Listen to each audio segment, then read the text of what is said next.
So, ladies and gentlemen, I welcome you to this session. My name is Amaris Genius.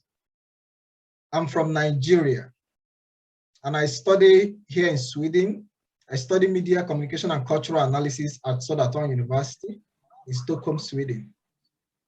And as you can see, this session is called Ask Any Question About SI Scholarship to Study in Sweden. And we'll be asking these questions to scholars. I'm a 2020 scholar, but you can call me old school. So all the guests we have about 6 guests. They are all 2021 scholars, latest school. So they might know more than me. They know the latest rules, latest engagements, and they will have better answers to your questions. So this is a disclaimer. Please, we are all scholars, we are all students, we are all SI scholarship holders. If you ask your questions, some questions could be very tricky, some questions could be very particular. We are not replying because we are Swedish Institute ourselves, neither are we from the Swedish government. Me, I'm a Nigerian. I don't represent the Nigerian government or any government at all. So this is just a platform for us to contribute and help prospective scholars. So our answers are not final. They are our thoughts. I can't follow and stay today. You need to beg my constituent and small. Please kindly mute.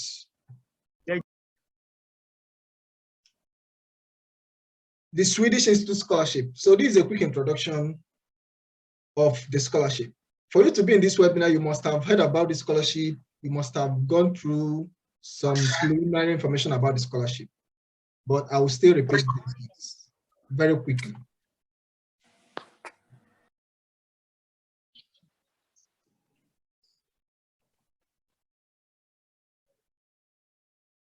Now, this is a scholarship funded by the Swedish government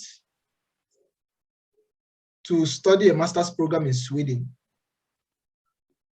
This funding includes your tuition fee, monthly allowance, a travel grant, your insurance, and membership to a network called Network for Future Global Leaders. And for you to qualify to apply for this scholarship, you would need to possess a bachelor's degree. You must have completed your bachelor's degree or about completing your bachelor's degree. Then you get admission. And of course, if you apply for the scholarship, you get the scholarship. So for the scholarship is not academic based, it's more of leadership based. So even if you have a low grade from your bachelor's program, you can still win. It has no age limitation apart from you have to be at least 18 years old. So once you're above 18 years, of course, your age doesn't matter anymore, whether you think you're too old or otherwise. Then if you get this scholarship, you can also work while you study. And that's one beauty in Sweden. You can work and you can study.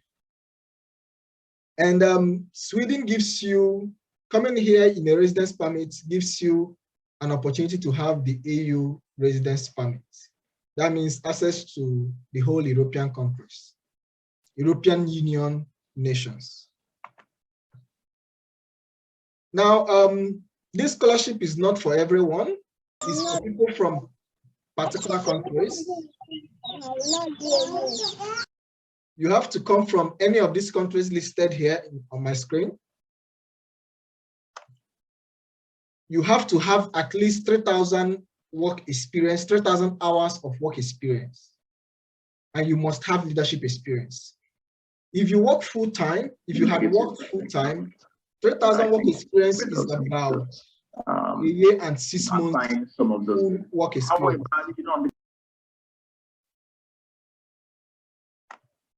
And another important part of this eligibility is that all scholarships are not, all programs are not qualified.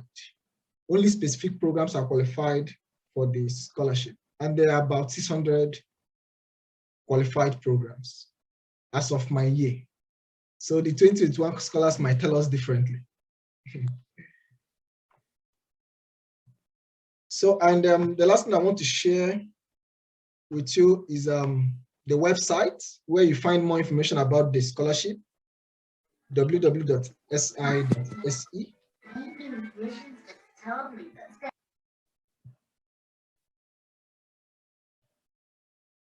And these are the documents you will need. These are the documents you will need to prepare for you to apply for this scholarship. You have to have an international passport. You have to have a CV. You have to have a motivation letter. You have to also be ready to prove your work and your leadership experiences. And of course, you also submit a reference letter. So I've stopped sharing my screen. And now I will be handing over to our guests, who will now take us. First of all, they'll tell us about their journey, because we know that, of course, for them to be in Sweden now studying their choice programs, it must have been a process that started with thoughts, moved into action, and then finally an achieved goal. So I will start with Mr.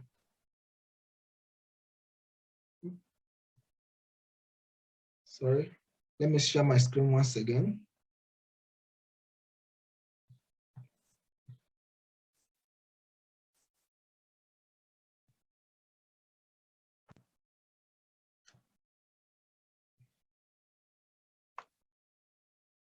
Yes, I needed to point out something.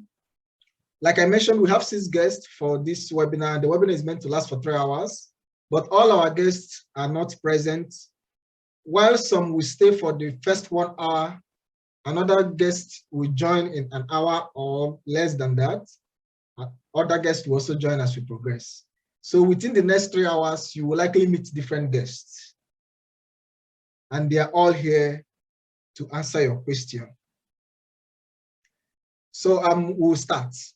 And in the screen, we can see at the topmost, we have 2 guests, and hopefully they are present to answer our questions. So I need to confirm which of them are present right now.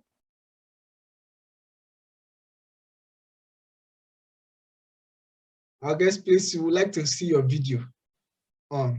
Okay, let me stop my screen so I can see. Yeah, I've seen you, I've seen Faith too. Okay, we have Faith and we have Asenya here. Gambo, we have you here. So who wants to start? Who wants to tell us their story, their journey?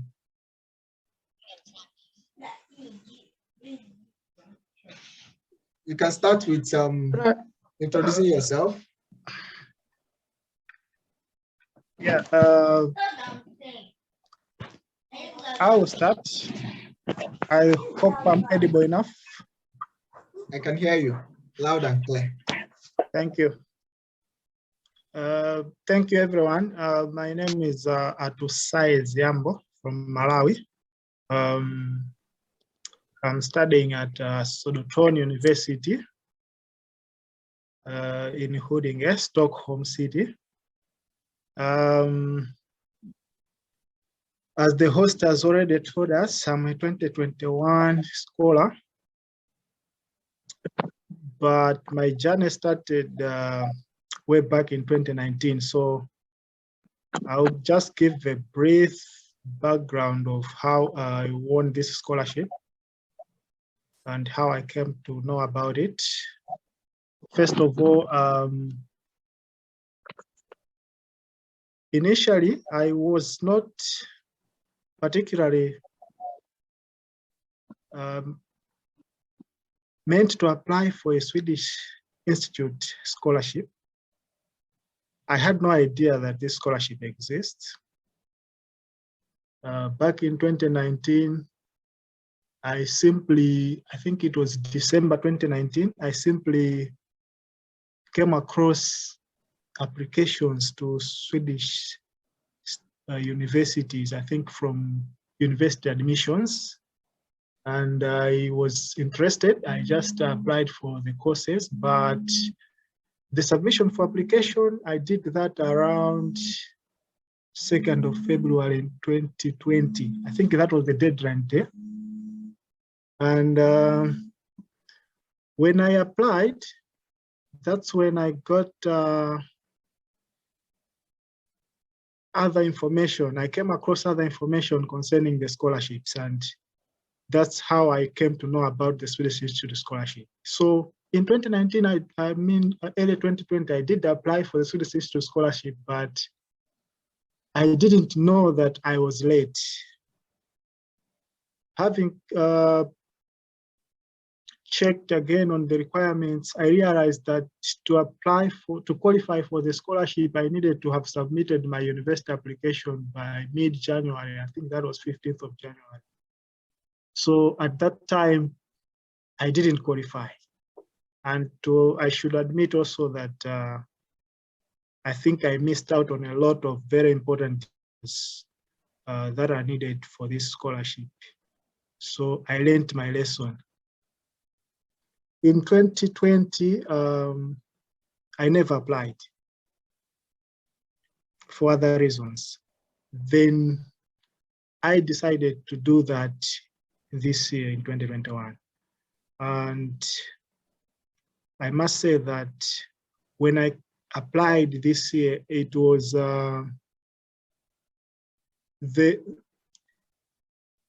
paying attention to the details that mattered most.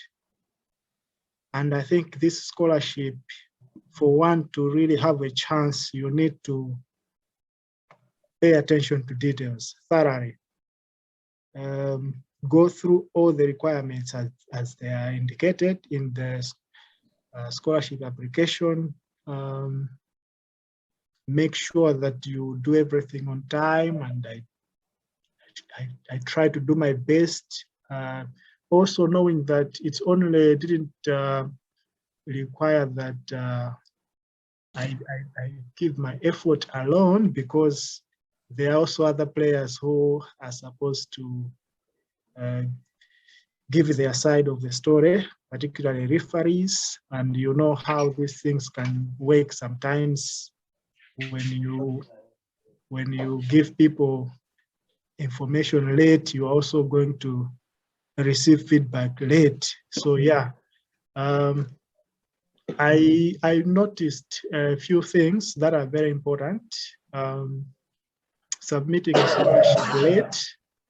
I almost submitted my scholarship late, and should admit that by the time I actually submitted the scholarship application, it took me about 4 hours from the time that I clicked the submission button to the time that the scholarship was successfully uploaded into the system. So you can imagine, for 4 hours, I had to wait on my computer just checking on progress of submission. It can be that hectic, really, because when you're applying on deadline day, the system is so overwhelmed. And it's important that you always do that earlier, given a chance. That's quite a risky application. Yeah. Sure. Let's hear from Faith. Faith, you want to share a little about your journey? I mean, how you got to be in Sweden now?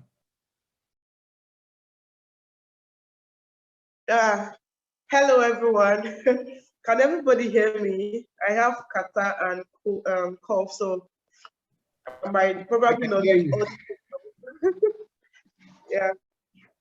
So actually, my own journey is so short.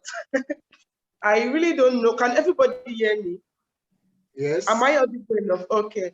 So Yes. I didn't know anything about Swedish Institute Scholarship until like 2 months before, 2 months to the application. I just stumbled on Mobolaji for Launchers sponsored advert on Facebook, and I didn't even take it serious. I just said, let me try, and October came, I applied.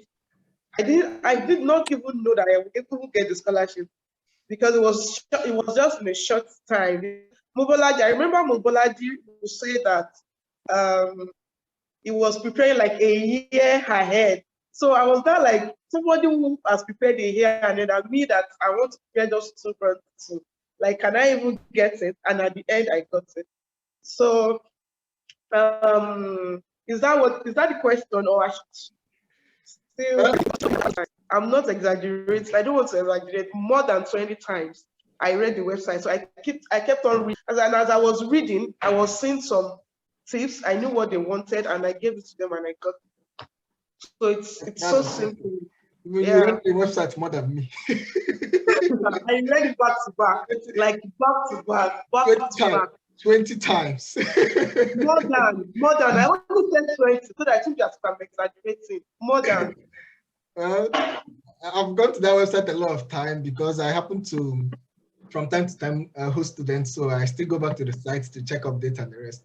But when I applied, it was not to 20 times. I was reading it. So, I was not in any class or anybody's tutorial. So I knew that I have to like be extra prepared.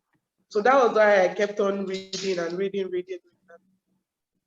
So now we have you on our platform at least for 40 minutes, and that's not a lot of time. But if you wish to stay more, please, you are a guest. Now, there is no particular rule. We'll just be this is just to answer questions. That's why we're here, to answer questions that people have. So we'll start that immediately. I'll be reading out the questions from the chat box.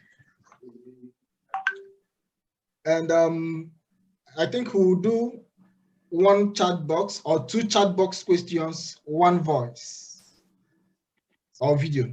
Two chat box, one voice. I think that works for us. And any of you can answer. You can interrupt each other, but of course, like SI scholars. Or is there any other way you want us to do it? Yeah, it's okay. It's all right. So I saw some questions. Let me start.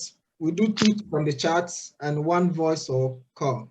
For the voice or video, you have to raise your hand and I'll just call you out. So the first question we have here is from Levi. Levi says, is it mandatory for SI scholarship awardees to reside in university organized housing?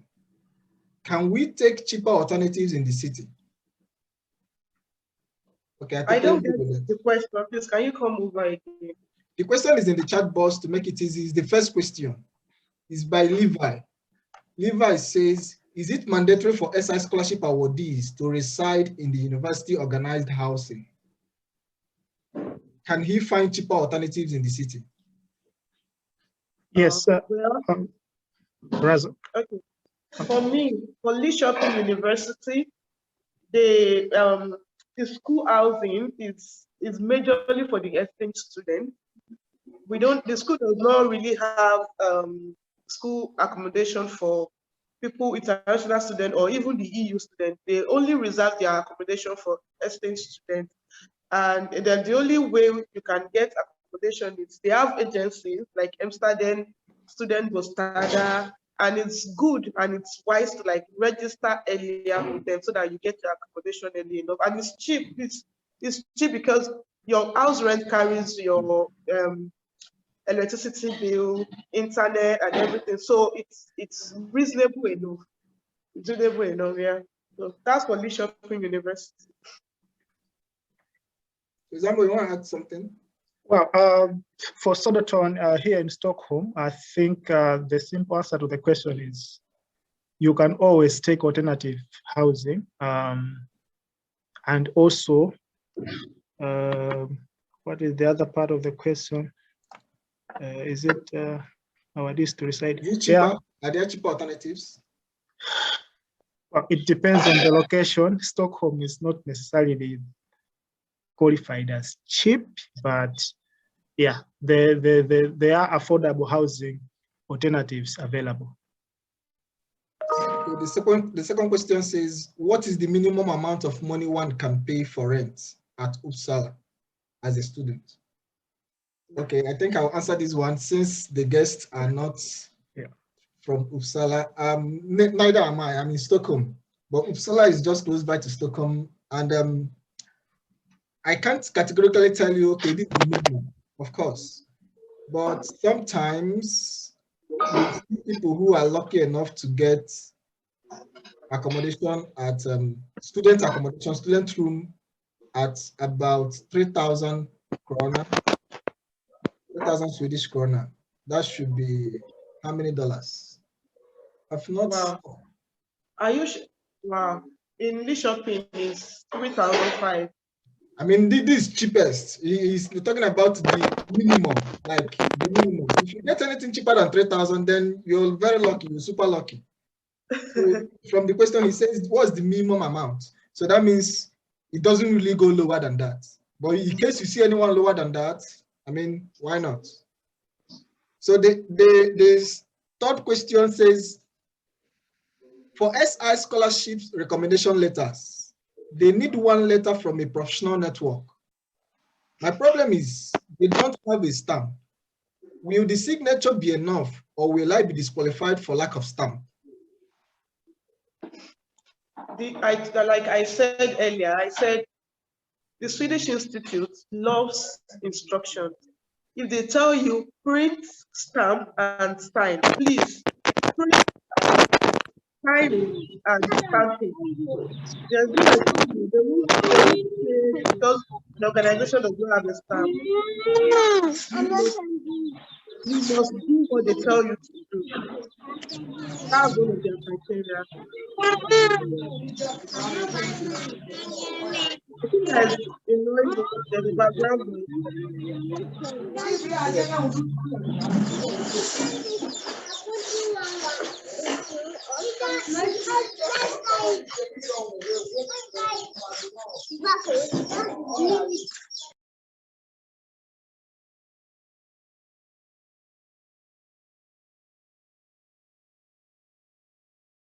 Hello? Yes, we can hear you. Okay. Well, we've asked people to mute, but they don't mute. And maybe I think I will start kicking people out if they don't mute. So you want to add something to that answer? I mean, well, let me repeat the question. They don't have stamp. What does he do? What should he do? Should he just sign and leave it that way? No, I think when Swedish Institute says you need to have it stamped, make sure you do. If at all there is a way to have like a notary reference or something like that, make sure you get one so you can have it, your application at least certified professionally. Otherwise, they won't consider that. I mean, as you know, already the competition is so high and priority will be given to those who have fulfilled whatever is required in the application. Thank you. Okay, thank you very much. Then the last question before we move into... I would like to add to that question. Okay. If an organization does not have a stamp, you can go and make a stamp for them. At least you ask the person that, can you go and make a stamp for them? You should, because I had that kind of issue too. It was not as if they don't have to stamp, but the stamp was not clear enough. So I asked them, can I go and make a stamp? And they said, yes, you can. So I went to make a stamp and I gave it to them and they did it. So if they feel they don't have a stamp, you can always go and go and do one, and then you're done with it. Okay, I'll go to the last question before we hear those who raised their hands. So Levi asked a lot of questions. I will be skipping some. I'm sorry, because some of the questions he's asking is too specific. And there are questions particular to specific issues. So I will go to more generic question, which is his last question. And he says, for statement of purpose, what key points are supposed to be addressed?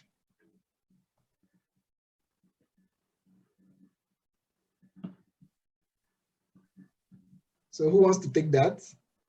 What key points should he address for statement of purpose? I think maybe he's talking about a statement of purpose in admission, or maybe the motivation letter, I don't know. But I guess admission statement of purpose.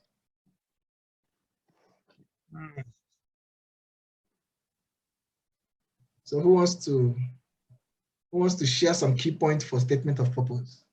I think yeah, I think for me, statement of purpose is the reason. I think the reason why you should motivate, the reason why they should give you the admission, like why you chose the course you want to go for, why you want to go to that university you want to do, what do you intend to do when you're what do you intend to do with the course when you're done. Those are those three things. I think identifying a problem first, then you motivate why you chose the course and why you want to like go for that course, and why you want to go to that school. You have to motivate it, and then maybe you share your goals and what you want to do with it when you go back to Nigeria. That's basically the statement of purpose. The reason why you want to do what you want to do, the reason why you chose the school you want to go to, and what you are going to do with it when you are done with school. I think with that you should, it's fine. Okay, thank you very much. Now let's hear from John Saruni. If I didn't get your name right, I'm sorry about that. John Saruni, you want to ask your question? Hello. Hi, everyone. How are you? My name is John Saruni. I'm calling in from Kenya, Nairobi, Kenya. Now, mine is quite a general question. So in terms of, there are countries that we know that, people are racist. So how is Sweden? How are the Swedish people in terms of how they see Africans and all that? That's really important to some of us. Thank you. Yeah. Could I? Okay. All right. Well, I'll describe Sweden as a country that is welcoming for people to live in and do your studies. I think as long as you play by the rules, there isn't so much that you can distinguish yourself based on racial differences. I think you should be able to live and have access to social services without necessarily that context of segregation based on your race. Otherwise, it's a country that thrives on the rules every day. I think my colleague can add from there. Okay. For me, there's no country. When it comes to racism, like I used to tell people, there's no country that is not a racist.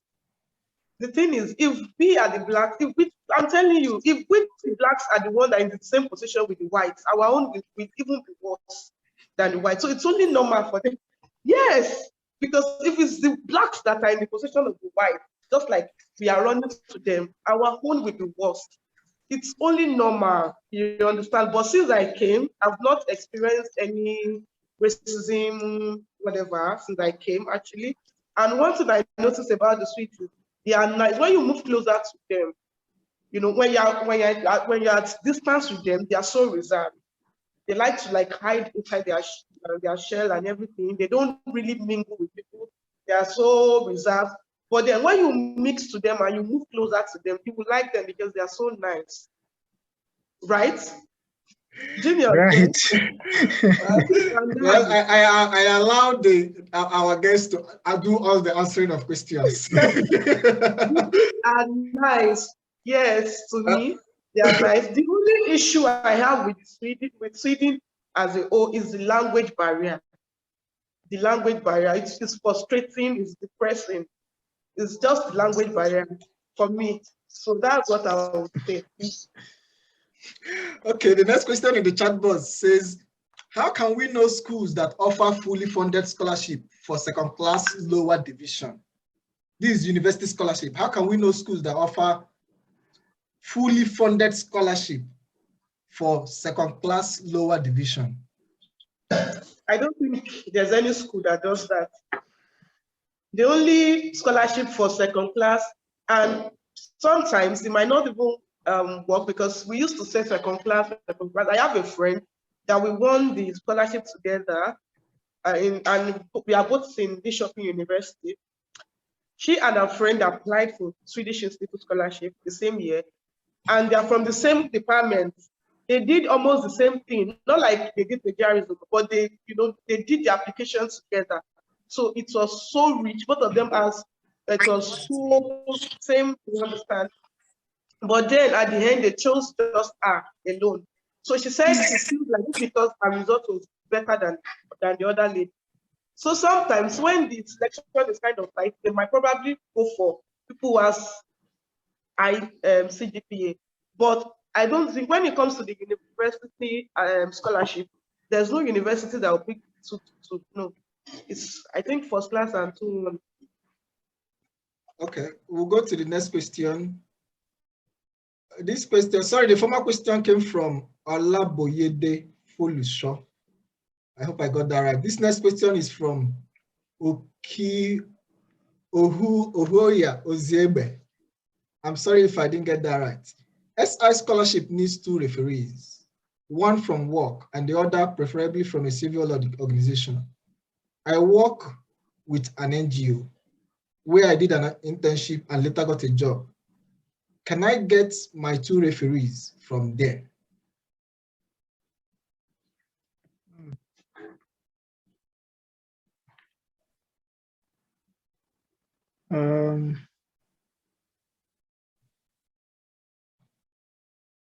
Have you seen the question? Yeah, I'm trying. Yeah. SI scholarship needs 2 referees. Okay.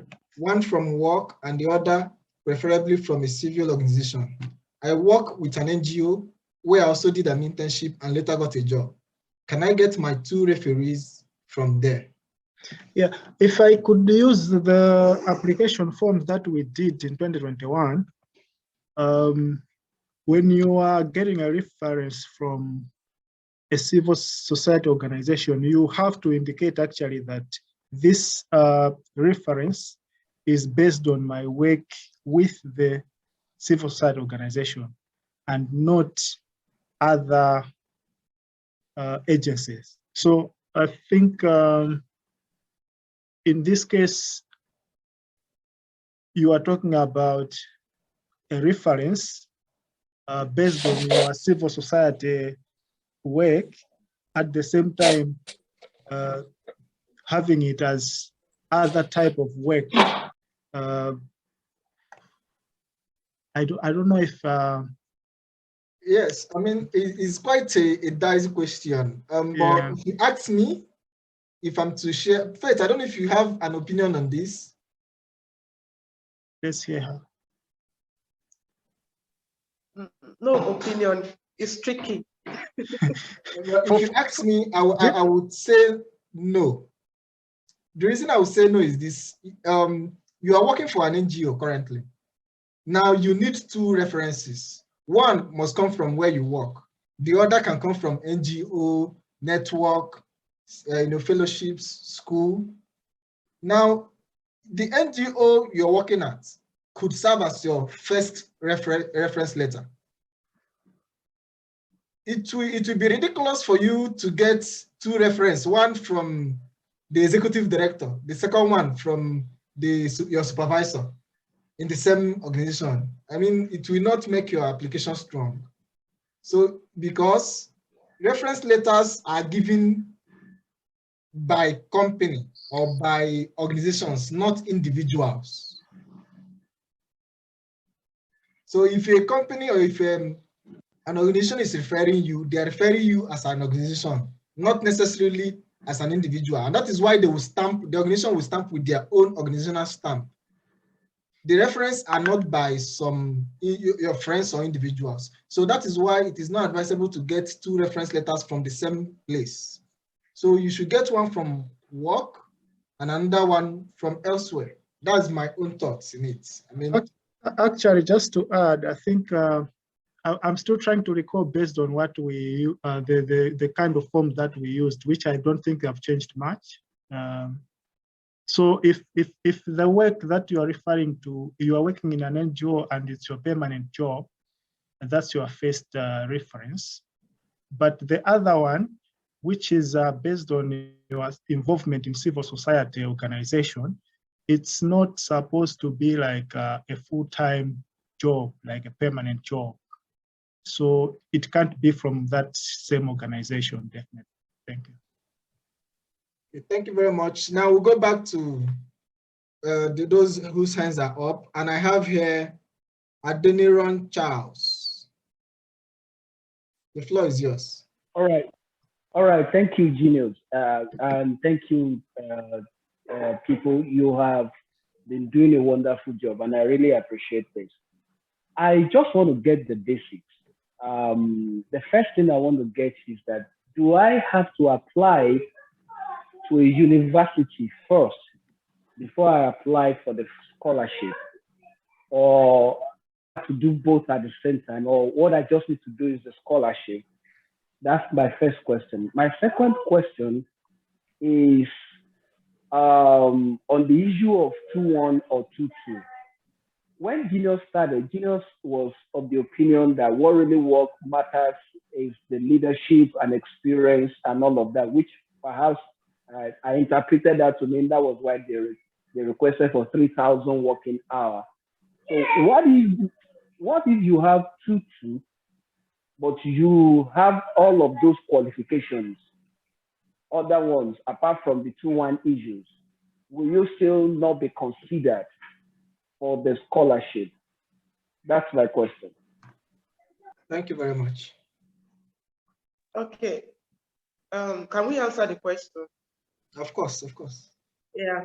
So the first question you asked about, if you should which should you apply first? Is it for the scholarship or for the admission? One of the criteria for getting scholarship in Sweden is you must have your admission first. And on the first list, that's the first admission list, your name must be on the admission list. Once you don't get, if your name is not on the first day, mostly they used to publish the first admission list in April. If your name is not there, whether you apply for the school scholarship or Swedish Institute scholarship, just forget about it, because it's not going to work.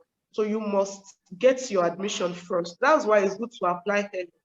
Apply early. Anything you want to do it early, so that your name will be on the first list. That's what you should target. It's after your admission is now out. That is when you will now apply for the school. For people who want to apply for school scholarship, that is when you will now apply for your school scholarship. So don't mix it together. You apply for your admission first. You get your admission first before you now apply for the school scholarship. Then the second question, but I think Swedish Institute scholarship is before you apply, right? Genius. The Swedish Institute scholarship works hand in hand with school admission. Yeah. So as you're applying for school admission, you're also applying for Swedish Institute scholarship. But if you're interested in only the school, the university scholarship, that's different from Swedish Institute scholarship. So that in some schools, they have their rules, every school have their rules. But for SI scholarship, is alongside. They both go hand in hand. I mean, as you're applying for admission, you're applying for scholarship. But if you don't get admission, you will not get scholarship. That's just the way it is. Yeah, and Swedish Institute, if you don't get your admission on the first day, the first list, then you just forget about Swedish Institute scholarship, then you can't get it. So you have to have your admission on that first day. Then the second question, when I was talking about the 2-2 and 2-1 case, I don't want you to be confused. I was only telling you a story. If you have 2-2 and you have good experience, you have good leadership skill and everything, you will get the Swedish scholarship. You will get, don't like misunderstand me, don't confuse yourself. You will actually get it. But if if you have a 2-2, you might probably not get the university scholarship, but for the Swedish Institute, we actually get it if you have good experience. So that's for me. I don't know if my colleague wants. Yes, based on his question, I think I will still come back to stress on a very important piece of information that you should be having in mind. The Swedish Institute scholarship application dates, I think it's 10 February to 28 February 2022.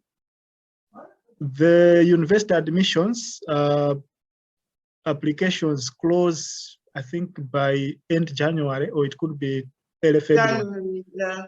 Yes. But to qualify for the Swedish Institute scholarship, although the applications will open on 10th of February, make sure that you apply for university admissions by mid-January. I think there is a date, if you check in the website, there is a specific date where you need to have submitted your university admissions application for you to qualify for the Swedish Institute scholarship. It could be 15th of January or somewhere there, before the deadline for applications actually arrive. Thank you. Yeah, you're right. The next question from the chat box is from Stefan. And Stefan says, so I have a page, a one-page website where I have documented my works. Do you think it is safe for me to include a link to this website in my statement of purpose, even though it was not asked for?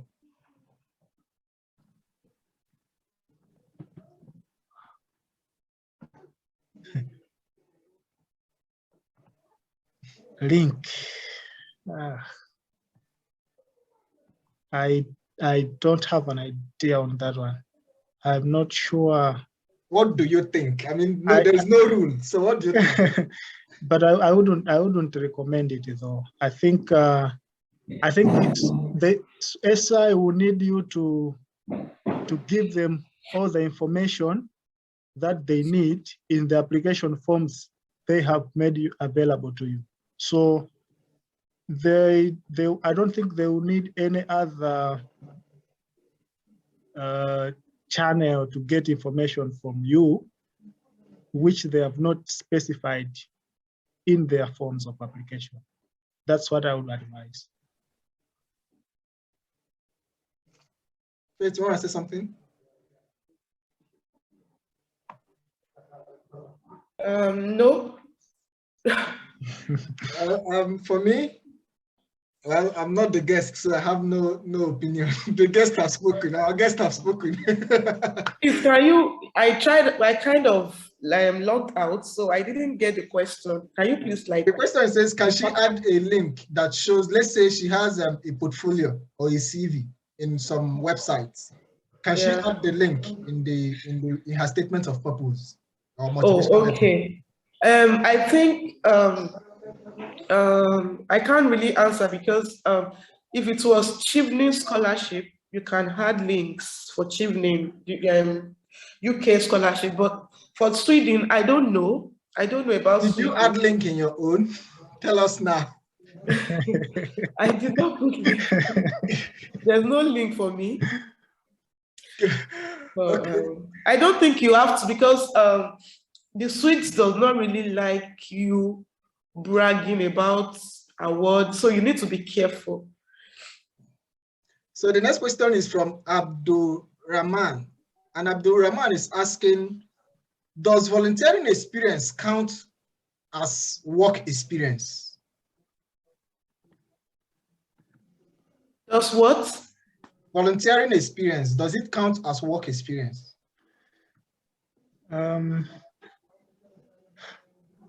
So volunteering experience would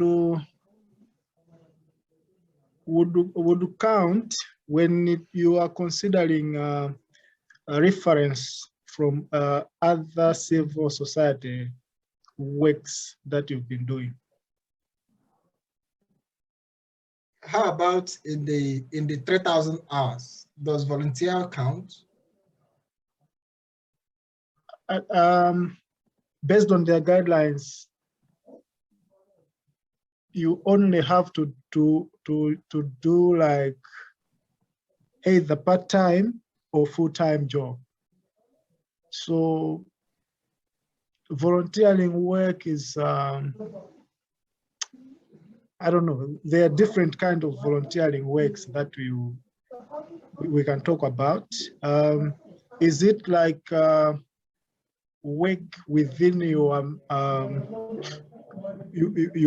career path, or it's just some kind of, you know, social or civil assistance work within the society?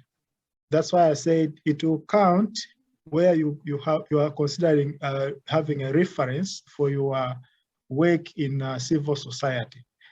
Or if it's within your career path and you are just doing it part-time, then it will count as your part-time work. Okay, let's go back to those whose hands are up. We have Oladimeji Ige.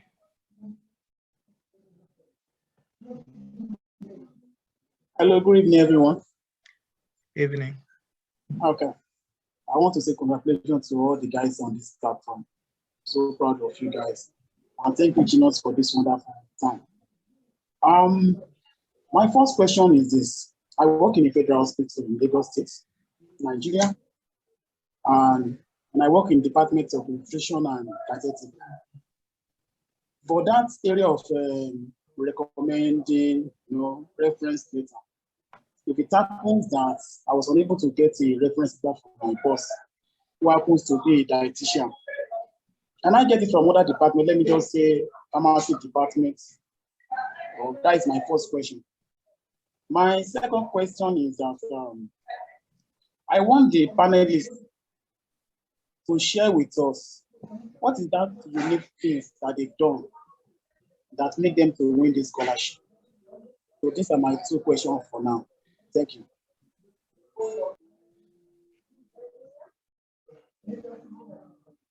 Over to our panelists. I mean, I like the second question so much. What is that thing you did? Tell us now.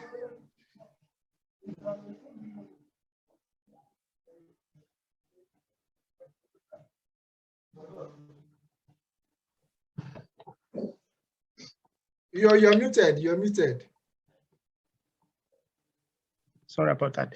Yeah, I was saying that I will answer the second one. If you have listened a number of times, we've talked about the particular details of application for the scholarship. I think the secret to winning this scholarship is, first of all, you need to adhere to everything that is required in the application process. That's the very fundamental thing that you need to do. Just adhere to all the instructions, and then the information that you provide should be original, honest information. Do not try to exaggerate. Remember, there are different forms of the application. And even when submitting the scholarship itself, you have a window where you will be required to provide additional information. So I suppose there are checks in place to see if your information is consistent or not. So if you try to play around with your details to spice up the application in a dishonest manner, you might end up contradicting yourself. That's what I can say. So who wants to tell us where to get reference? Faith, you want to talk about that? I don't know if you had the question. Okay, if she's, I don't know if she's out. Oh, okay. And my answer to that question is this. SI made up, so I mean, go read about reference form, you will see who can give you a reference and who cannot. SI was quite explicit about that. Now, if your direct boss cannot, there is a HR for the whole hospital. There is a HR for a unit or wherever. I mean, there are people who you are under, but maybe not directly your boss, that you can get reference from. I mean, a reference from another department that have no relationship with yours sounds somehow. I mean, if I'm the person reading the reference form, I might think there's something is wrong. But if you get it from somebody who is also your boss, but maybe not your direct supervisor, I mean, it works. That's my own answer to that. So I think we'll go over to the chat once again. And the next question I see here is from Stefan. Oh, again, okay. Stefan says, please, in terms of reference form, I understand there is more merit for applicant who uses civil organization as one of his referees. In this context, can you give examples? And can church be used?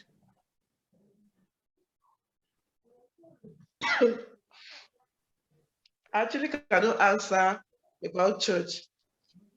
I don't know, but I've not seen anybody. I'm not like, we've talked. When you win the scholarship, of course, you will be one of the, you have a network and you guys will discuss about, okay, what did you do? How did you do yours? I have never heard of anybody talking about using church because everything you're doing must be connected to SDG goals. It must be related to the SDG goals. By now, you should know every SDG goals offhand.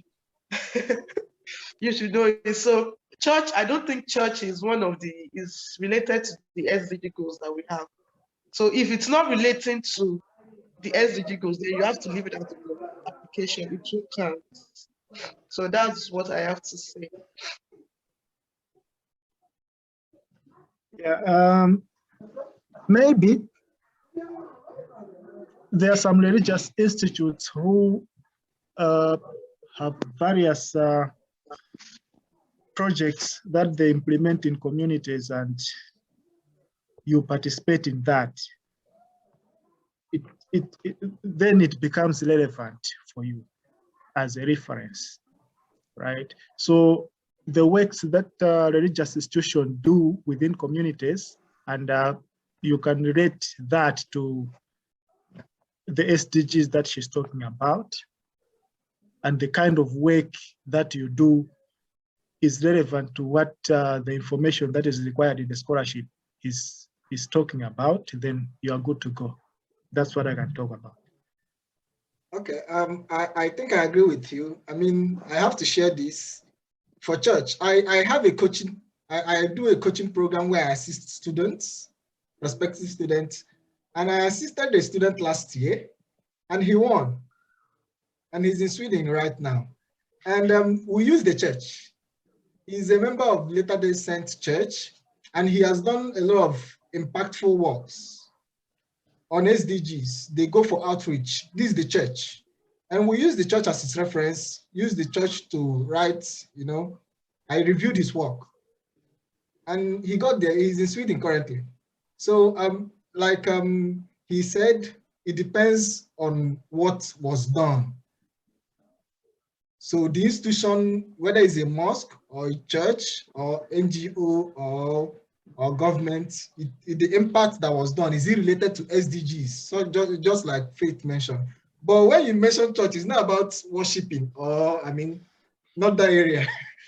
So I will go to the next question. Please, we have less than 5 minutes for our guests to leave.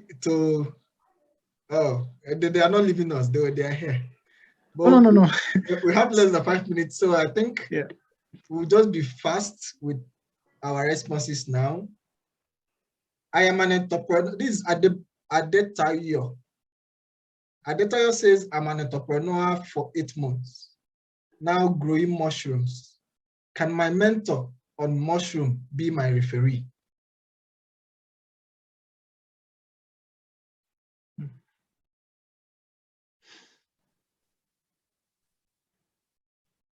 All I would just say is whoever wants to be your referee can be your referee. Just make sure that it's like relating to the SDG goals.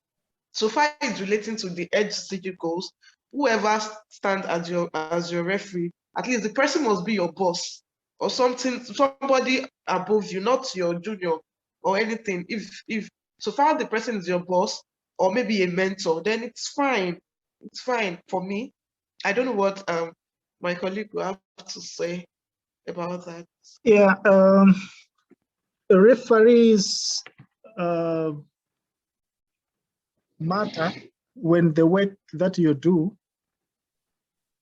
matters in this case. So it doesn't really matter what kind of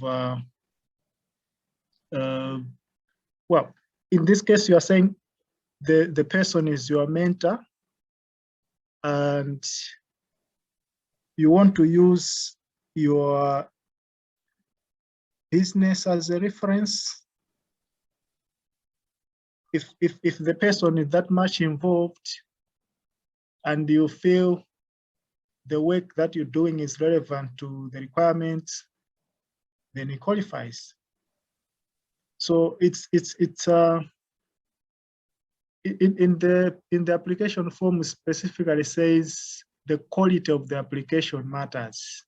So the quality in this case is the relevance of what you're doing with regard to the requirements of the scholarship.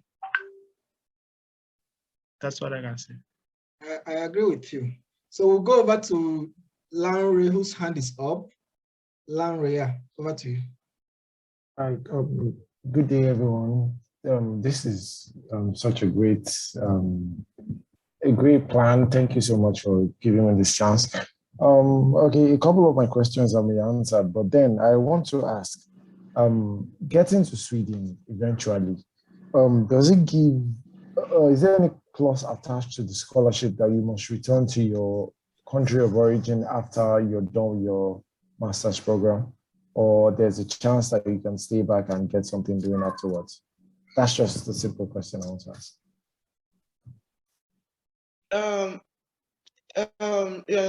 No, Swedish Institute will not give you that condition that you must go back to your country after school.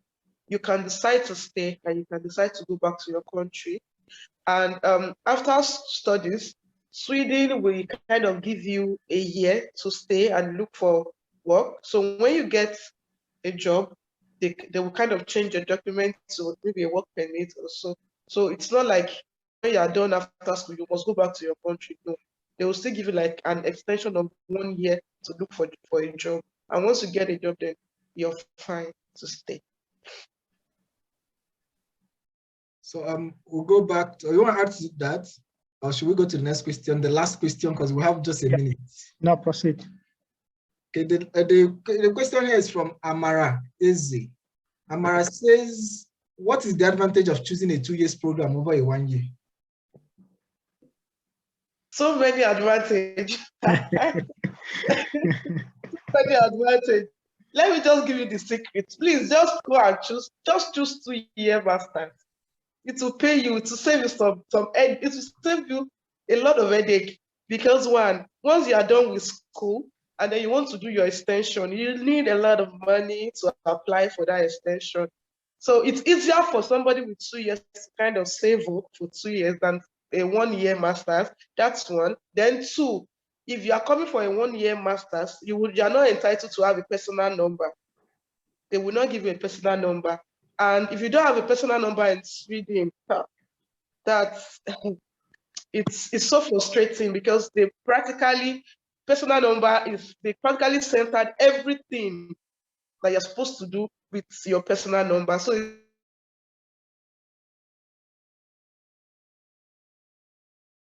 if it's a 1 year master's you want to do, then it's no problem. You can always get a coordination number, but the best is to have a personal number, which they used to give it to just the 2 year master's student. Okay. At this point, we want to especially thank our guests who have spent the last 1 hour with us. We're really happy. And Now we'll be welcoming two new guests. Host, Mr. Genius. Yes. Thank you so much. If we don't want you to go, don't thank me yet. Come on. we want you to stay, even with the other guests, unless you have to go. Yeah, I really need to go. Okay. I'm kind of ready to go. But then before I leave, I want to say thank you to Mr. Genius. I personally want to say thank you to him because even though I did not join his mentor class or anything, but I knew him while I was doing my own application in Nigeria. I know him because I stumbled on one of his videos that he did, and it really helps a lot also. So just count yourself lucky that you're on this. Yes. So thank you so much, Mr. Genius. Immediately he reached out to me. I said, I know you. You have a YouTube channel. So thank you so much. But I will leave now. Okay. Is that okay? Yeah, that's fine. Thank you so very much for being part of this. And the next guest will continue answering the questions where you stopped. Yeah, if you could allow me just to also excuse myself, and to all those who are with us this moment, I encourage you to at least adhere to whatever details SI is looking for in your application. Make sure that you fulfill it, the requirements, and submit your application on time. Deadline is 28th of February. Please submit by mid-February. Don't wait until 26, 27. It will be late. And good luck to everyone else. All the best. Yeah. Thank you, Mr. Genius, for allowing me to be here. Thank you. Thank you very much. Yeah, and I think I need to add this. It's just an extra tip for the participants that are here. I want you to know that your application does not stop with the forms. The application online is so important as the one you are filling right now. So when you are filling your application online, you have to be smart. You have to be consistent with what your application online must be consistent with what you have on your form. So write it down somewhere and keep it at the back of your mind that your form and your application online must correlate, not that when we have different figure and everything, it must be consistent. So that's what I just have to give. And thank you for having us, and we'll see you again. Bye. Edo. I'm the only one who will be here for 3 hours. They're all going. Okay. Thank you so very much. We really appreciate that. The last 1 hour, I mean, you answered lots of questions. So we'll just continue in that lane. So right now, we want to welcome our guests. We have already, as part of us, our 2 new guests who will introduce themselves. Please, can you put on your video so I can find you easily? Yes, I can see you now. Please, we'll use the next 10, 15 minutes to introduce yourself. Tell us your journey, how you've reached where you are. I mean, you're in Sweden here, as released this SI scholarship. And then after sharing your journey with us, we'll now continue answering questions. I mean, there are so many questions already. So we'll just continue answering them. Melanie, do you want me to share your slide now?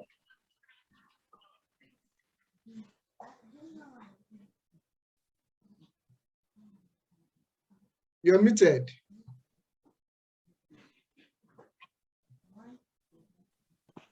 Okay, hey everyone. So, okay. But I was trying, yeah, you shared it. Thank you. So, hi everyone. Thank you for having me here. I'm Rosie, thank you. So I just prepared a little bit of slide. I think that way it's better to communicate since it's a digital meeting. So first I want to say everyone Merry Christmas and Happy New Year. And the holidays are coming, so I know there's a scholarship application, university application, but at the same time try to give yourself some time and enjoy the holidays. Here is a Christmas tree from the city I'm currently studying, from Umeå city, from the city center. So yeah, you can take me to the next slide. Yeah. So to say my How? background.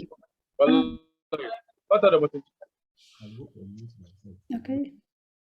Shall I continue? There's some sound No, coming. please go ahead. I'm meeting them. Next, I will be kicking them out.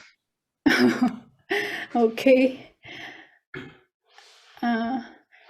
So to begin with my background, my name is Mannait Tamradres. As you introduced me before, I'm from Ethiopia. My background is okay. So I'm from Ethiopia. After finishing high school, can you? Yeah, thank you. So after finishing high school, I joined medical school, and so I did my undergraduate studies in medicine. So I graduated from medical school in December 2017. And after graduating from medical school, I went to a rural part of my country, Ethiopia, to serve for about 2 years. So I was working there as a general practitioner in a hospital called Hawagalan. And after serving there for almost 2 years, I went back to my city, Addis Ababa. And after going there, when the pandemic hit, I was working in one of the largest makeshift hospital in our country during the COVID pandemic, Millennium COVID Care Center. So I was working there as a head physician and also a research coordinator. So I was working there, and then after that, last year in 2021, so I applied. I thought like that was the year that I need to further my studies, and I want to do like something which is related to public health. So I decided, and I was looking for different kind of scholarship. I was giving it a thought, where should I do my master's? So I applied to quite a few places, and then after that I also applied for the for university admissions in Sweden, and after that for the SI scholarship. And then, well, luckily I got the SI scholarship, so I came to Sweden. So now I'm currently studying Masters in Public Health with the Health Economics specialization at Umeå University. So currently I'm living in Umeå.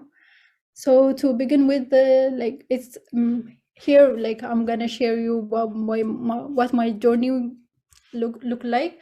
So it's just my personal opinions. It's not something that I'm not here representing the Swedish Institute or something or some kind of institute, but it's just my personal opinions and how I was doing it. So I kind of put like three ground rules.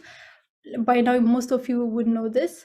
Like the first one is the applying for the university admission. The second one is for the SI scholarship, and third, the applying for the residency permit. Like if you wanna go through, if you wanna land in one of the highest ranking Sweden university, like these are basically the main ground rules. So I will be starting with the first one, how it look like for me to apply for the universities. So like maybe the SI scholarship, I would say there are like quite many like documents you need to upload, you need to send, you need to like verify stuff like that. But it's where once you have like the documents, I think it's kind of easy. But at the same time, since the scholarship application is open late, you need to you like first you don't have to be tricked, so you need to do the university admissions first. So like So the step begins with the university admissions, as you all know. So I think first I want to say, like, you basically did the first step because now you are joining this session with us. So I think you did quite a lot of your homework and your work. So like the first one is the university admissions. And after the university admissions, the second one is the SI scholarship. So maybe one thing, probably you would know it, in the university admissions, you have like the opportunity to choose like 4 different courses for different universities. But when you come to the SI scholarship, I think I would recommend you like to align all those 4 courses like in the same kind of field, in the same kind of area. So you don't have to choose like the first one, like one program, and the second one which is not related to the other one, and the third one like that. I wouldn't personally recommend you to do that. So try to like make your choices, give it a thought. So you need to put them in some kind of area which will align with each other. So after like doing the university admissions, can you go a little bit back? Yeah, the previous slide. So thank you. So after doing the university admissions, the deadline is by January 17, right? If I'm not mistaken. So you need to do it like before the deadline, and after that, the SI scholarship. So like the SI scholarship, it's gonna be open for like 10 days. So it seems quite a long time, but at the same time, it's not. So last year, like me personally, I applied almost by the deadline, and there was something unfortunate on the deadline date. Like there was a technical problem, so the website was crashed and I couldn't apply. So luckily, like it was not a good experience, but they opened it for another 12 hours or so. So I applied like by the last minute. But try here to make sure like you do it before like the deadlines, because like during the last day you wouldn't know what's gonna happen. So try to mark your deadlines and try to do it like before the deadline. So here, like I want to point out for you all like to go through the SI website, because that was what I was doing. I was going through over and over again over the website, try to look into what the SI like scholar like requires me to have to be, and also like doing all the work experience, the reference letter, the leadership experience, and also the motivations letter, aligning with what kind of like person the SI wants.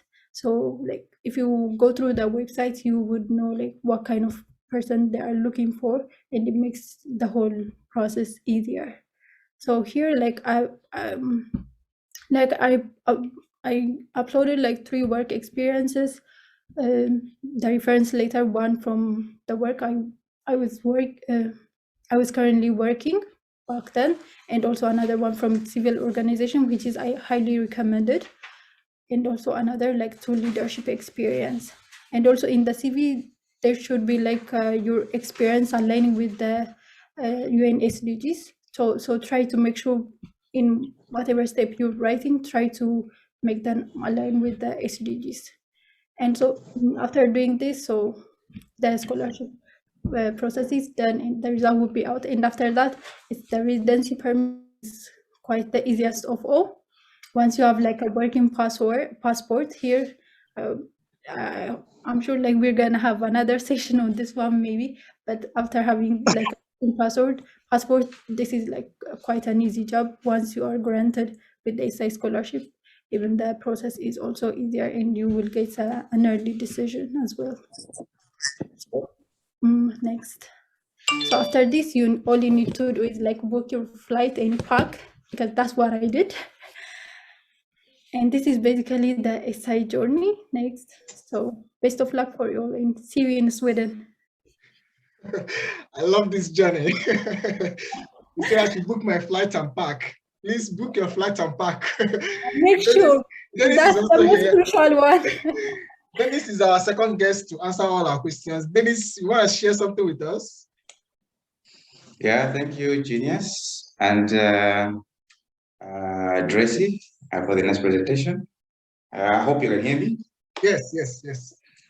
Yeah, so thank you for having me today. and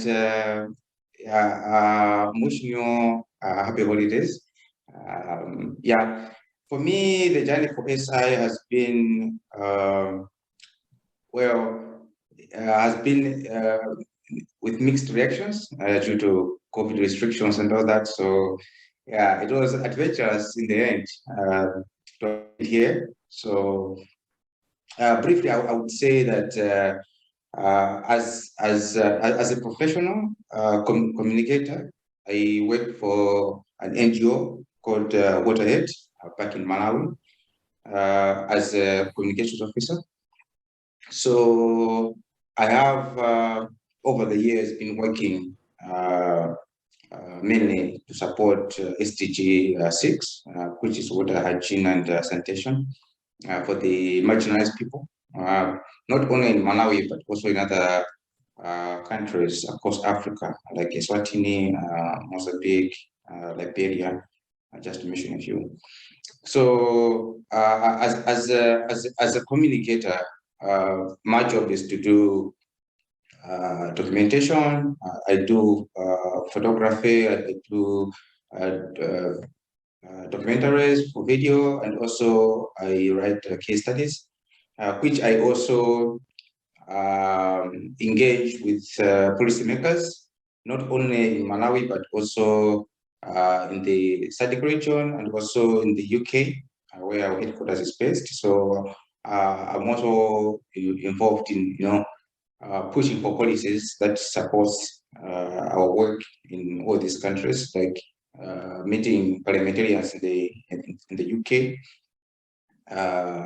Yeah, so for me, when it came to applying for an SI scholarship, it was an opportunity that I had wanted to be part of for a very long time. But I didn't have that kind of experience like before. So I wanted to have that kind of hands-on experience before I could do it, and it proved to be really good because it was my first time applying for the SI, and I got the scholarship. Mainly because I had met the requirements that they were looking for. If you check the like some of the requirements that they're looking for, you need to have at least 3,000 work hours and all that. So that I qualified because I've worked for this particular organization for over 5 years. Yeah, so it was easier for me to do that. I also have to thank my wife, because she's the one who also helped me to do the application, because she has been applying for the past 2 or 3 years or so, but unfortunately she was not picked. But she really gave me that push. I think you qualify for this, so yeah, here I am.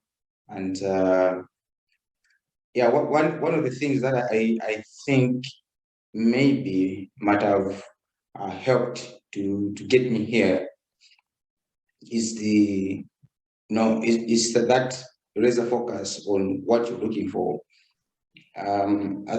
And I think this is something that I have also seen other people who have applied for more than 5 times but have not been selected.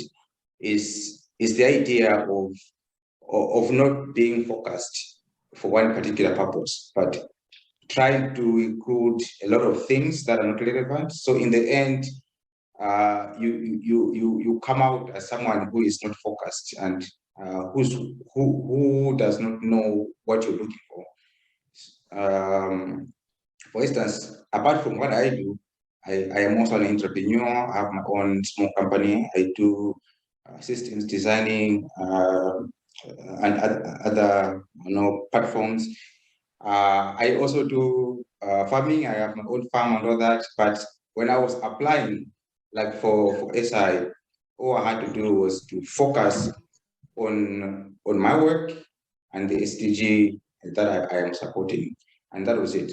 So try not to bring in all the experiences that you have. They may be good, but try to focus on one particular aspect, which should also be in line with the program that you are applying for. So for instance, I am here at Orebro University studying communication, strategic communication. So that goes hand in hand with the work that I am doing back home, which is communication, and also supporting the SDG that I mentioned earlier. So just to have that kind of consistency in your application, I think that should give you the upper hand to get you here in Sweden. So for now, I'll leave it there. Thank you, Genius. Thank you so very much. Thank you very, very much. I mean, you applied once and you grabbed it. We already have so many questions. I mean, when you mentioned that you're a farmer, I was like, okay, we had a question on agriculture in the last session. Maybe you answer it. Someone who is talking about mushrooms. But you now said you didn't focus on that. Well, the way we did it in the last session is this. We pick 2 questions from the chat and then 1 from those whose hands are up. So I think we'll just continue from where we stopped, since it is first come basis. So the first questions we received. Now the next question we have here, I don't know when you joined. If you joined, okay, this question was asked before you joined. So, and I hope you can help us. And I wish, I don't know if these people are still here, but I will still go ahead.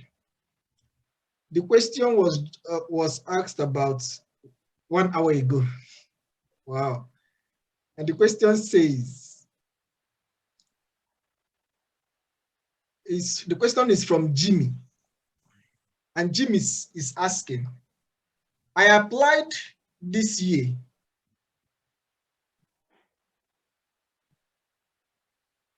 Okay, I applied in the last application, but I did not make it.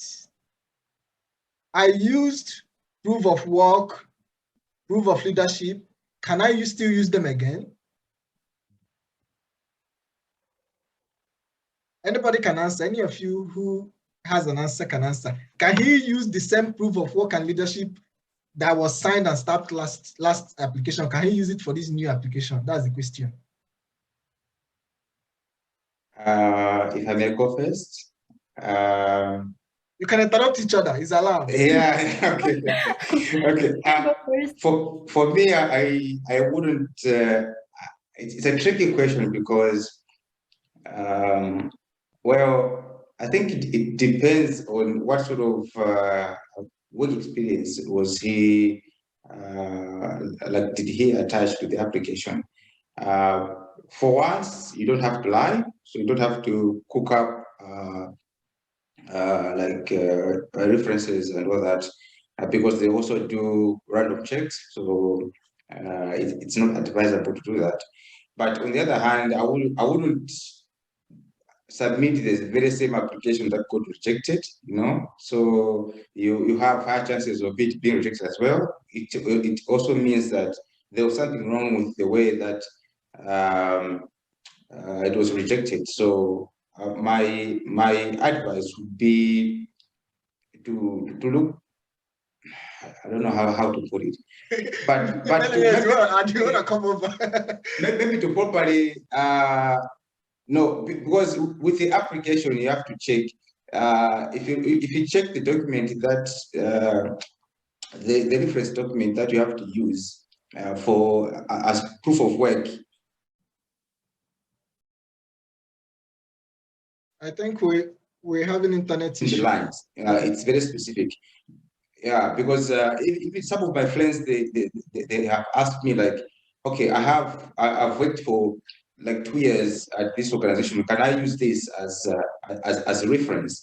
And when you calculate the hours that you've worked within those 2 years, they are not adding up to 3,000 hours. So it's something that maybe cannot carry weight, unless it's something that you can say, I've worked maybe for 2 years, maybe for this particular organization under this theme, and I've worked for another maybe 2.5 years or 3 years under this. So you need to provide references from both of these so that when you combine the two, you are meeting that requirement of 3,000 hours. That's what I'm saying. You want to add something? Yeah. I personally wouldn't recommend to do that. Like the work experience has been 1 year, so there's some more to add if you still are working. Plus, sending up to date documents is also highly recommended. And so I wouldn't personally do that. Having an updated one is always a good choice. And plus, I'm not sure with on that actually, but on the you need to apply all over again. I think once you upload the documents, I don't think you can use it again for the next year. But if you're in doubt, I would always recommend also to contact the SI people, because they are good in answering their emails and giving out any kind of clarification. And so I recommend you to contact them as well. But personally, I wouldn't recommend to do that. Thank you very much. The next question is from Chiamaka. semester community exam. Please kindly mute yourself. Oh, first semester 200. Okay, I've successfully muted the person. The question is from Chiamaka. Chiamaka says, from the instruction given with regards to our documents, it stated that degree certificate should be officially issued. Please, can you explain that? Does the official stamp in my certificate suffice?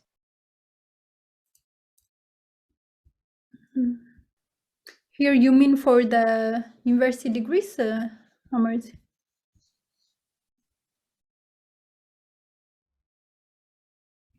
I'm reading just the question the way it is, so I think so.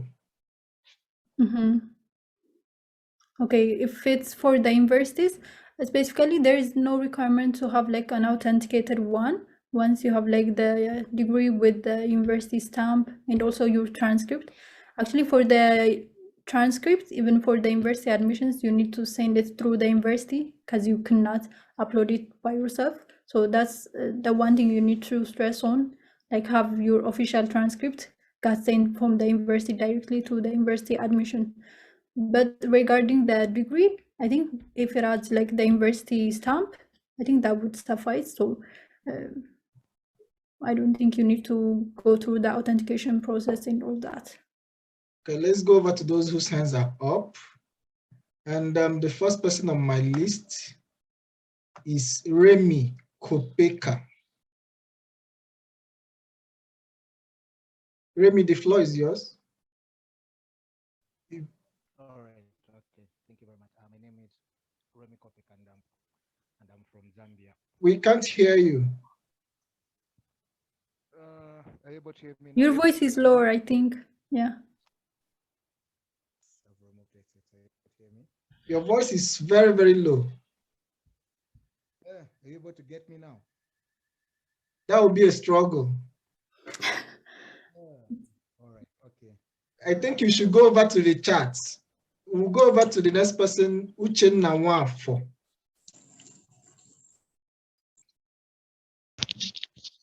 Hello, everyone. Can you all hear me? We can hear you, yes. All right. Thank you for the opportunity. I have a little issue I'm facing. So I studied petroleum engineering in school, and I graduated. After graduation, I worked for 18 months in the oil and so. But for the past 2 years, I've been working. For the past 2 years, I've been working as a UI UX designer, and within this time, I've done a lot in UI UX. So now I'm finding it hard to pick courses, because I actually wanted to go for a course in UX design.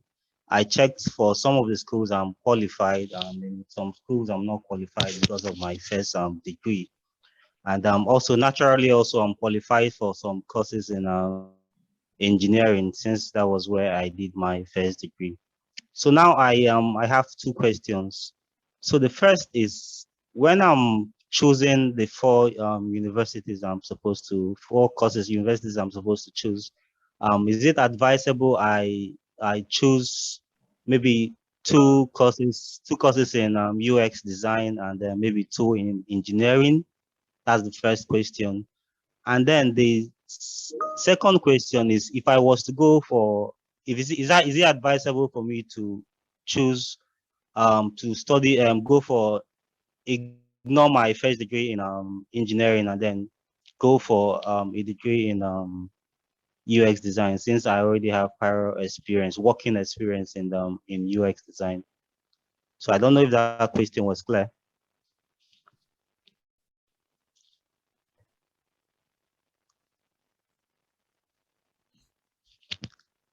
Hello? We're waiting on our guest. Yeah. Thank you for your question and thank you for being here, Uchenna. And I think I get your question. The first one is like,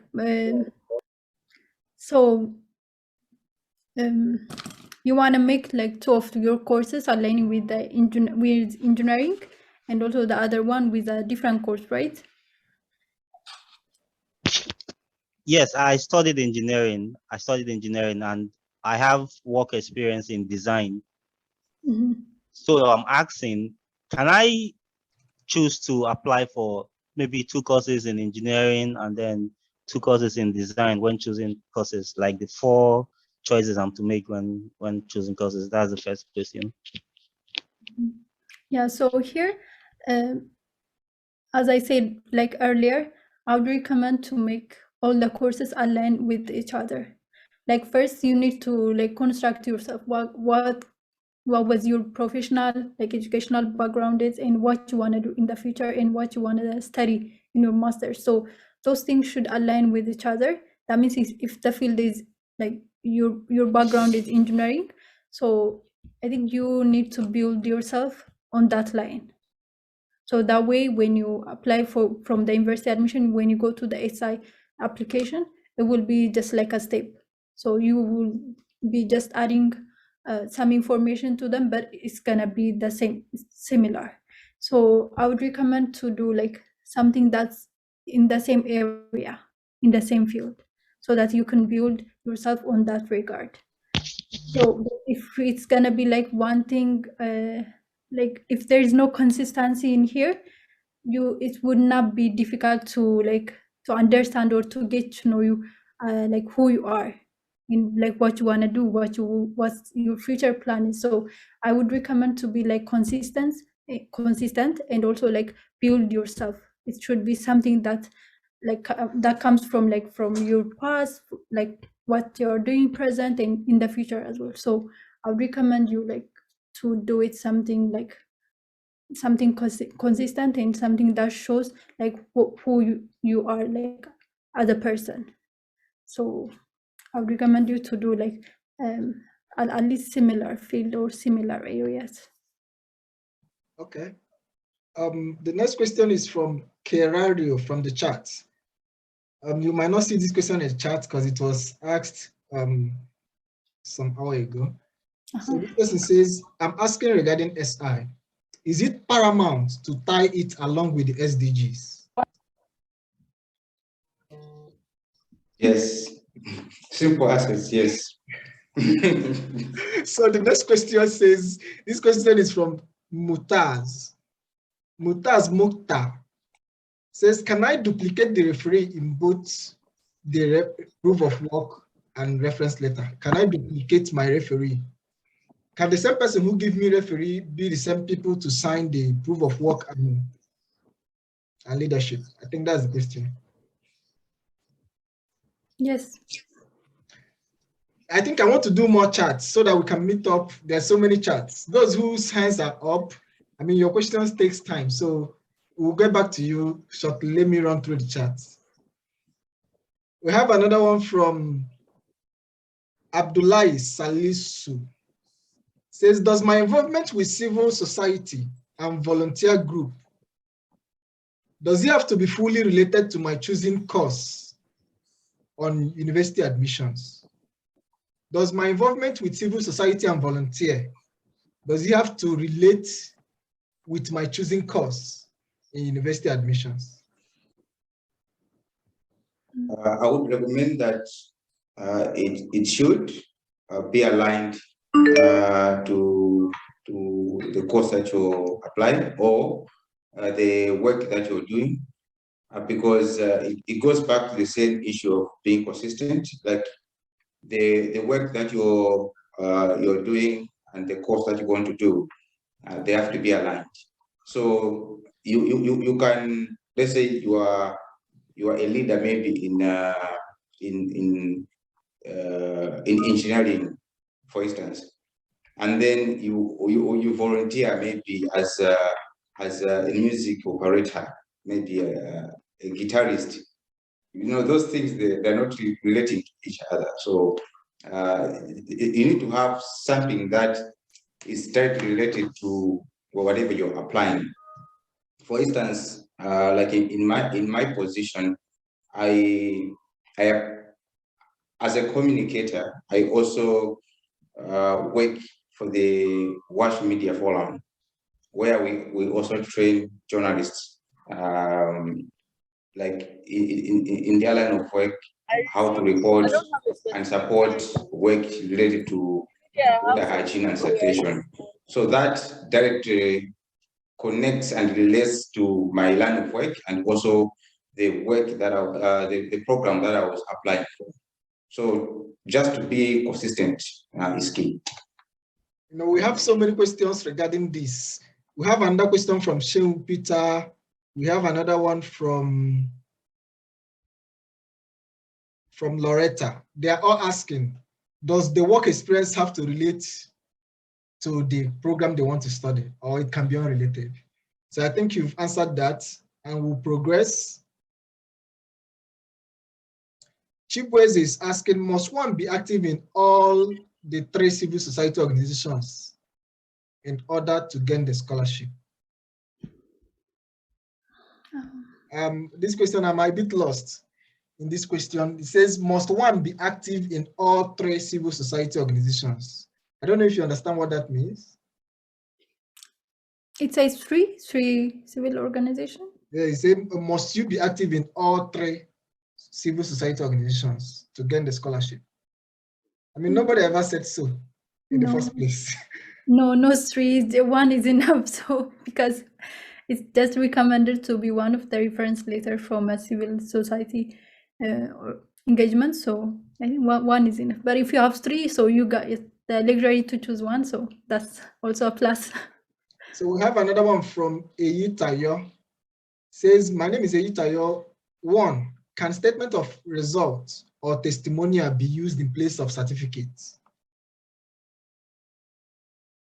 I think this is for admission. Can statement of results or testimonial be used in place of certificates? From my experience, statement of result can be used. From my experience, I've seen people who got with statement of result, but you have to confirm from your university. Send them an email. This is from my own experience. Then there's another question, says, for calculation of work hours, do you simply use the number of work hours stated in your offer letter? Yes. You can just calculate it with your working hours and for how many months or how many days or years you worked. So you just have to calculate it and put it like that. Okay, this one, we have to move to another person. Philip is asking, this is the name of a university that I can't pronounce, even though I'm in Sweden. It's called Linnaeus. Who can pronounce that name? Can you repeat it again? Linnaeus. Linus? Linus, yes. Yeah. So you are more Swedish than I am, okay? No. So the question says, Linus graded me 180 out of 285 maximum on my merit grade. Do I stand a chance or should I change my course? No, this won't affect your application. This is just the way the Swedish universities convert the one your GPA, the one you have in your home country. So it won't affect anything, because especially the SI is not merit based first, and also the university admission is not basically that. So once you have you fulfill all the criteria, this won't affect anything. So you don't have to worry regarding this. Okay. We have another question from Chibueze. He says, how do you calculate hours of work in civil society? Is it the same with employment?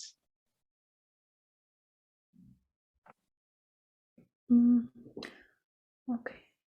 Should I go, or Dennis, you want to go? Like I said, you can interrupt yourself. Okay.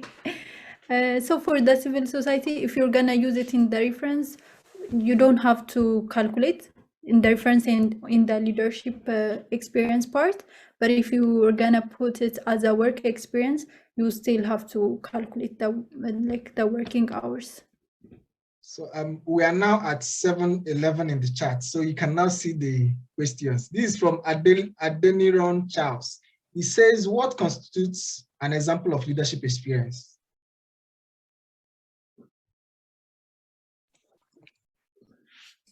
Well, that's the core business of SI. The scholarship is for future leaders. So yeah, you need to actually prove that you're a leader in your own right and area of expertise. So you can be in any field. It doesn't necessarily mean you need to be a chairperson or something, but wherever you are based, you need to show that you have great influence and you're able to have a great impact on the people around you. So even if you, let's say you are a musician, if your music is able to bring, let's say, to enhance or promote human rights to millions of people, let's say within a region or something, you are being a leader in that kind of line of perspective. So what you need to do is to show how you are a leader in whatever you're doing. So that's the key. I would say that. So I think we go over to those whose hands are up, and I have Bright Praise. Yeah, thank you very much. I just want to know whether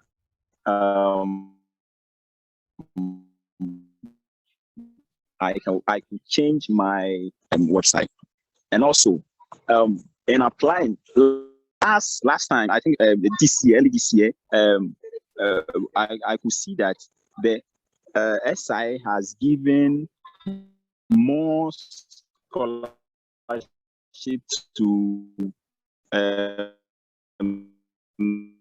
those who apply for, I think, comparative studies, and from Stockholm University, and then they gave 2 to research,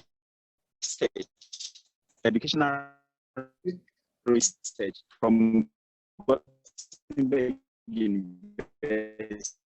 The line is breaking So on my I end. don't know Is whether that the same case with others? Hello, if Bright. I'm going to apply, because last time I applied for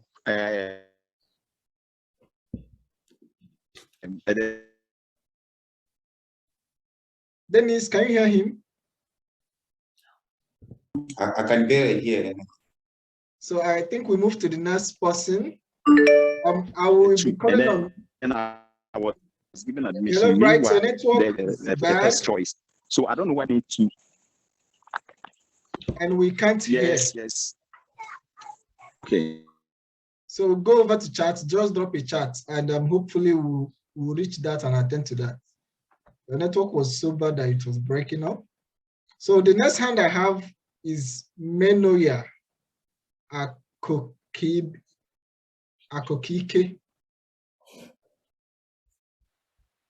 Okay, good evening, sir. My name is Menoja.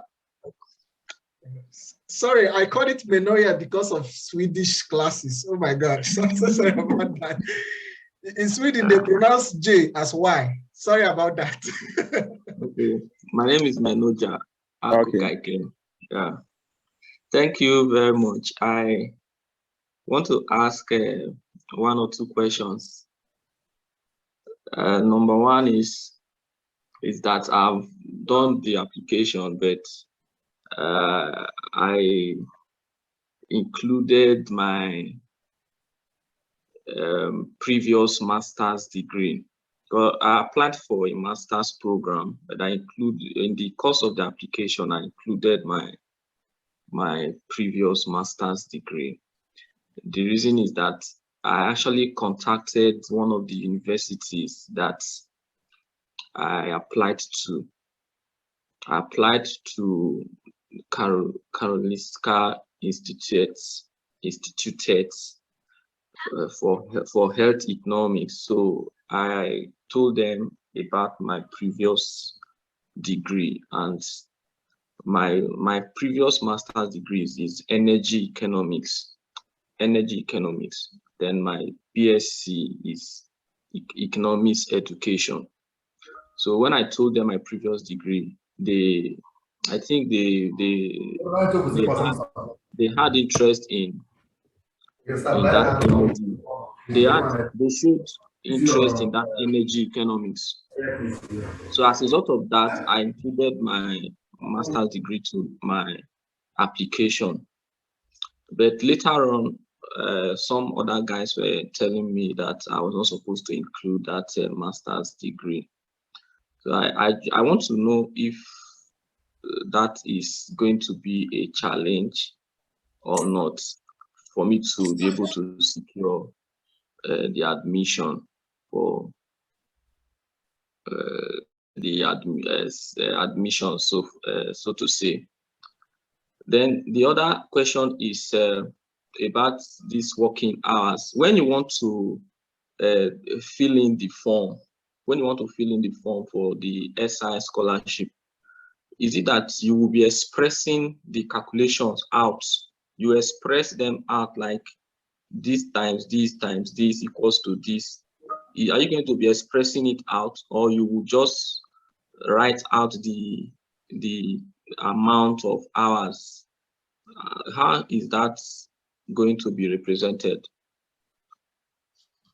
Thank you. Thank you very much. Over to our panelists. Okay. So thank you for your question, Menu. So to answer your first question regarding the admission, since it's good that you reach out the KI people personally, so I don't think that will cause you a problem. One, like if you are highly interested in their program and if you want to join the Karolinska Institute, it's about their decision. I mean, but personally, I don't think it would affect your application, and I think it's gonna be a plus. But you don't have to worry about that because you have like another like 3 choices. So if the first one is not gonna work, you can move to the second, the third, and the fourth. So getting admissions here is not difficult, and you have like a greater opportunity or like probability of getting one admission. So I don't think you need to worry regarding that. So to answer your next question, there is nothing you need to like show the calculation how you calculate your work experience, but here you need to put something reliable. Like you need to calculate as something that's reliable. Like let's say like you work for, I don't know, 6 months, and you bring like some kind of 3,000 working hours. It doesn't seem reliable, right? So but when you put the hours, just you need to make it something reliable and be honest as well. Yeah.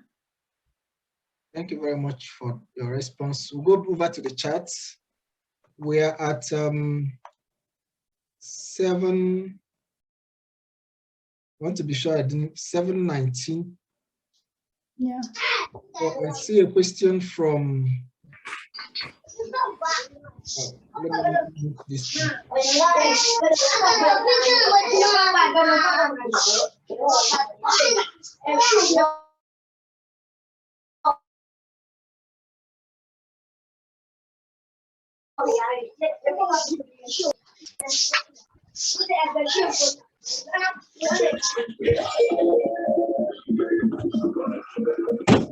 Name 200. I don't get it.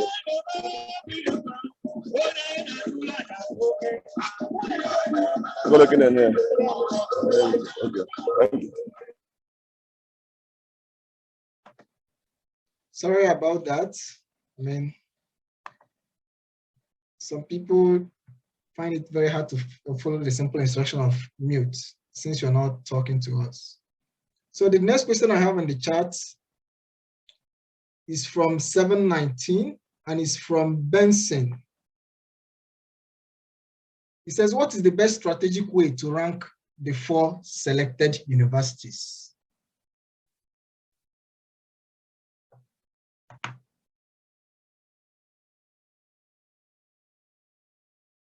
Do you have an answer for us? How should you admitted? What is the strategic? It says strategic way, not just any way. How is the best strategic way to rank the 4 universities?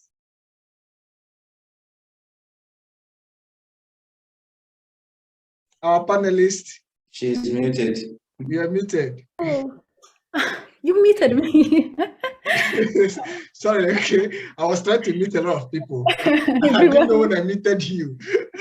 I'm just kidding. So here I don't have like a strategic plan or a master plan, but also it's not. It's just my recommendation because I only did it once, the scholarship application, because I could not like compare from previous years or not or so. But you need to, if you want to rank, like first choose the university that you want to study, like go through the university like profiles, like what's the ranking and the courses you wanna do, and also like if you like personally know some professors that you wanna be taught by and stuff like that. So it's basically your personal interest, where you wanna study, where do you wanna live, which part of Sweden, like the north, the south, because now I'm living in the far north with the snow and all those things, and you are in the south, so you need to put your like personal preferences, like where do you want to study and which kind of courses. So there is no like hard and fast rule to put these ones, but take these things under consideration and then you can just put them accordingly. Yeah. Okay, the next question we have. Okay, some questions have been answered previously, so I'll have to skip them.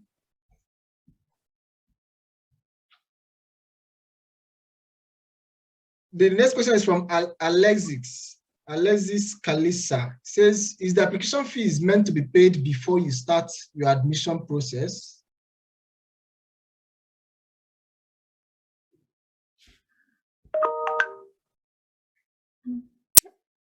No. This question is about 728. Yeah. So, but if in order like while you are doing your process, you need to pay for the application fee, because if you don't pay the application fee, it won't be processed. So it's something that you need to do it along with the application process. Yeah. So we have another question from Remy. Remy says, Remy Kopeka says, I have noticed that most of the applicants that won the scholarship have work reference and civil organizations.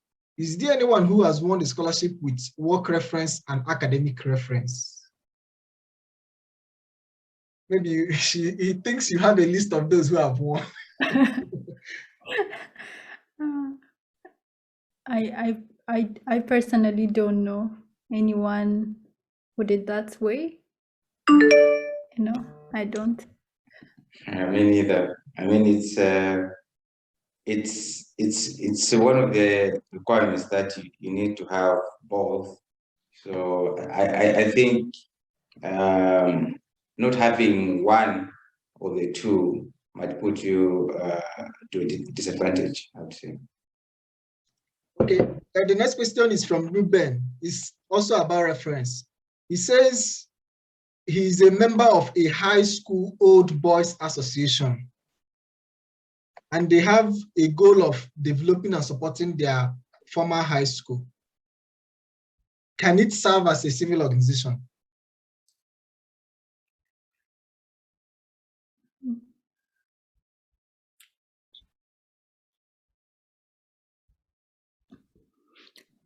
This question, I summarized it, is the question in 738, Ruben Obasi. Yeah. So I think it's possible it can serve us that, because you're doing something in a volunteer basis, which is a good thing, even though it's not. I don't think the association it's an association. It's not. It may not be like like recognized as a civil organization, but it can count as a volunteer. So I think it's also good. But if you have like another option, you can choose like the most preferable one. But if not, you can go with this one too. Yeah, I think we'll now go over to the voice questions, and I have Stefan. Okay. Hello, good evening, everybody. My name is not Stefan. I think it's a mistake from Zoom. I don't know. My name is Kate. All right, so this is my question. So Dennis, this question is for Dennis. When you were talking, you mentioned being focused on one SDG. So my question is this. So my work experience is related to the health industry, and I have a lot of talking points on it, but I also do have work experience that touches on other SDGs like collaboration for Agenda 2030 and other related ones like education, poverty. Do you think I should bring all of them in, or I should just focus wholly on the SDG 3, that's good health for all, since I have a lot of talking points on that? Thank you. Thanks, Kate. That was quite a good question. Actually, yes, in regard to what I said earlier, for my application, I was trying not to bring in a lot of, like very contrasting points of focus. So I was trying to focus on one particular area. But it does not mean if you're working, like for instance in your situation in health, I mean it's quite broad. So you cannot be restricted to human life per se, because in health you also have got SDG 6 as well. You have got hygiene in there as well. So in your application, I would recommend for you to feel free to include all these SDGs, because the more you are supporting the other SDGs, the better. But my point still remains that much as you are referring to these other SDGs, try to link them together with like make them straight central to what you're doing, so that it does not look like you are in health, but also you are in agriculture, for instance, if I have to put it in that way. But in your situation, I would encourage that, yeah, you can bring in all these SDGs, but link them to your line of work. I don't know if I've answered your question, Kate. Yes, thank you very much. Okay. So thank you so very much, our panelists. I think we have exhausted our time with you, the time you signed up for. So you can stay back. We need you to be here with us. You can also decide to. You might also want to leave. You have some other pressing demands.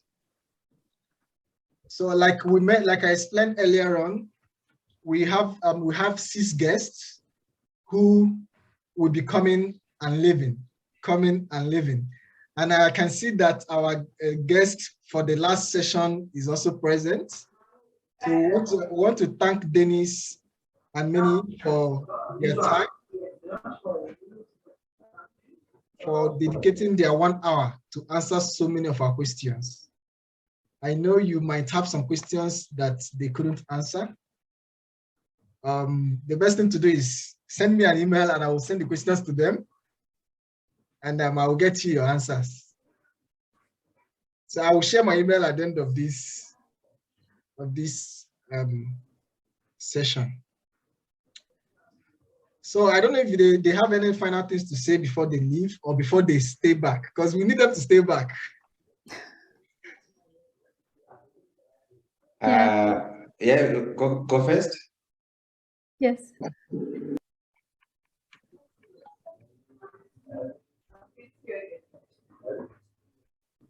You can go first. Oh, okay. I thought you were going. Okay, so thank you everyone for being with us, and thank you, Amrazi, for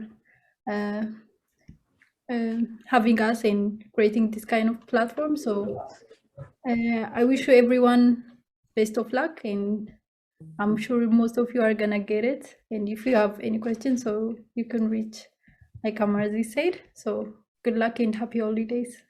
Are you staying or going? Stay. I'll try to stay, but I have also another Zoom to attend. So You know, she's a medical doctor. She has some patients to attend to. no, I have some Swedish classes. Okay, not patients. no patients for now. Yeah, okay, Dennis. Yeah, once again, thank you for having us here. It's been a pleasure to be with you all. And yeah, I'm wishing you all the very best. One thing that I would advise is not to rush with your application. Try to read between the lines. Try to be consistent with your application. Whatever you put in your CV, make it simple and align that to the type of course that you're applying for, and also to the references that you're attaching with your application. They should speak to each other. Try to just be focused on that, and I'm sure you get scholarship. It's really a very good experience being here, and I wouldn't trade it for anything. So I'm wishing you all the best. And yeah, unfortunately, I also have another meeting to chair after this one. So I shouldn't ask you to stay. Unfortunately, I have to was leave, too but yeah, but my colleagues who are also here, I'm sure they're going to be of much help to you. So yeah, thank you very much for having me. And thank you so Genius. very much. Thank you. Thank you so very much. And have a wonderful rest. So we'll go over to the last session. The next 1 hour, we'll have some new panelists, new guests who will answer our questions as well. And we'll start by learning about their journey. So we have Rita. Please, can you put on your camera so that I can find you as well easily? I know that I saw Rita, and I know that... Can you see me? Yes, I can see you. Okay. And I'm yet to find Serene. Yes, Okay. I'm here. I think, okay, it's easy to find you when you speak. Okay, so these are our guests. I want you to introduce yourself. With the next 10-20 minutes, let's hear your story. I mean, the both of you, 10 minutes perhaps. Let's hear your story, your journey, how you found yourself right now in Sweden. I mean, just tell us whatever you want us to know about your journey. Okay. And after then, we'll just answer questions. We already have so many questions down. We can also see hands are still up. We just continue from there. So any of you can start.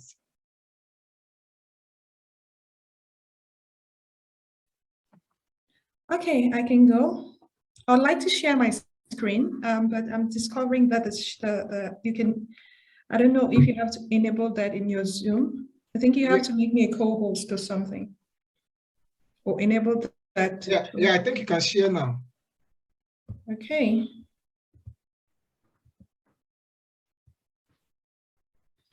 Okay.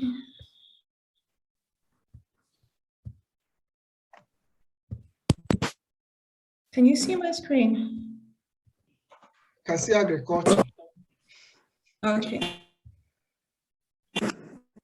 So I would tell you a little bit about myself, and my name is Rita Ndum, and I'm from Cameroon, and I'm presently studying at the Swedish University of Agriculture.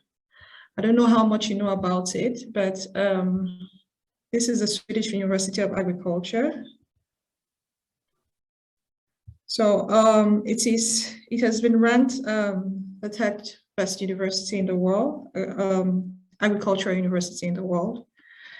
And I chose to show you these pictures because this is what inspired me to a certain level to study in this university. So as I said, I'm from Cameroon, and proud to my getting here. I had done some entrepreneurial ventures, and I had worked also with an agricultural organization. So at that point, I really wanted to work with, or to do a course, a master's program that has to do with both business and agriculture. So that's why I chose the Swedish University of Agriculture, because I am passionate about business and I'm passionate about agriculture.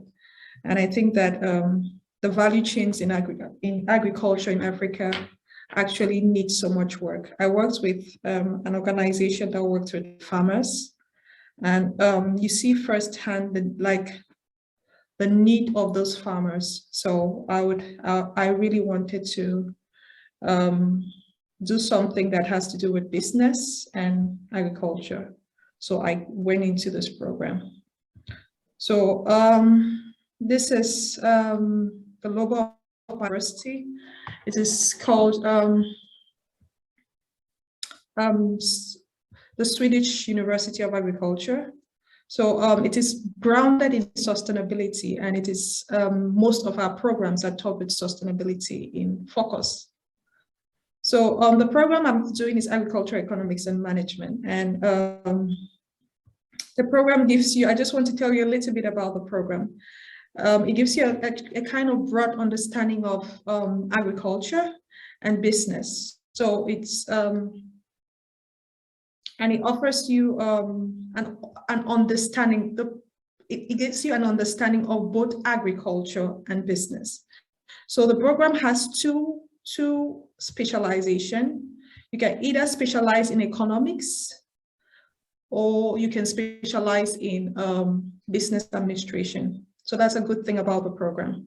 So with specializing in business administration, you need a maximum, or you need to look at your, I don't know how far, I'm just getting into the meeting, so I don't know how far all of you have gone with your application process. I don't know if you have already applied to the university, but I think that it's very, I'm telling you a little bit about my program because I think it's very essential in your application to the university. It's very essential to your application for the scholarship, because I really believe that you need to do what you love, because if you do what you love, it's going to translate even in your application. It's going to translate in your application to the school. Is going to translate to in your application for the scholarship. So I really believe that you should try to do what you love. So that's why I'm telling you a little bit about my university also. So as I said, you can either do business administration that focuses mostly on marketing and production economics, quantitative finance, and not so much of mathematics. There is econometrics, there is mathematics there, but it's not as much as you're doing economics. So you need to understand, one of the reasons also I'm telling you this is because you need to understand the reasons what your costs actually constitute. Because when you come here also, like one of the criteria is that you need to pass your courses to maintain your scholarship. So you need to do courses that you understand. That's why in this process, it's really necessary that you get to read and choose, like from the beginning, when you're choosing your courses to when you are applying for your scholarship, you need to have everything in sync. And it's very necessary that you apply for what you love and what you know and what you are passionate about and want to carry to the end. Because if you do that, you would it would just show in your application. So you have to have also in focus, what do you want to do upon graduation? So upon graduation, these are the things that you can do with my course. For example, you can work with all of these organizations. You can work with an NGO, you can work with different value chain, green value chain. You can work with in several business management roles. You can work with development projects, monitoring and evaluation with cooperatives, and so many things. So I want to tell you also about some scholarships that you can apply to that are not just SI scholarships, because it's good to broaden your perspective too. Most schools right here, they actually offer scholarships. So you can apply to the school scholarship, you can apply to Erasmus scholarship, and you can apply also to the Swedish Institute scholarship. So most applications end in January. So you need to, if you're applying, you need to hurry up and do it very fast. So it's good to broaden your net, apply for both Erasmus, Swedish Institute, and yeah, the school scholarship. Always check, most schools have school scholarship. Even though the school scholarships would cover mostly just your tuition fee, it's preferable if you have your tuition fee, you can work around maybe covering your personal expenditure. So yeah. So okay, so I'll tell you a little bit about the eligibility for, you have to look at, let's talk about, okay, what is the main focus of this meeting is maybe SI, Swedish Institute scholarship. So I don't know how far you have already gone with the speakers, but basically this is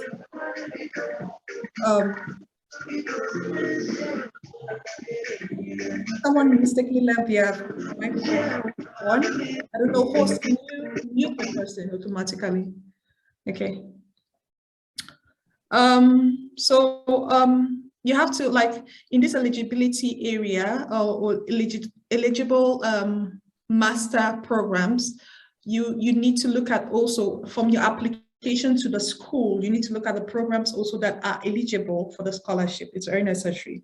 You need to look at the countries also that are eligible. I don't know whether everybody here is from Nigeria or there are people also from other countries. Then also, deadlines also are very important. I remember when I was applying for my my scholarship, and I had so many things to do that I had to apply on the deadline.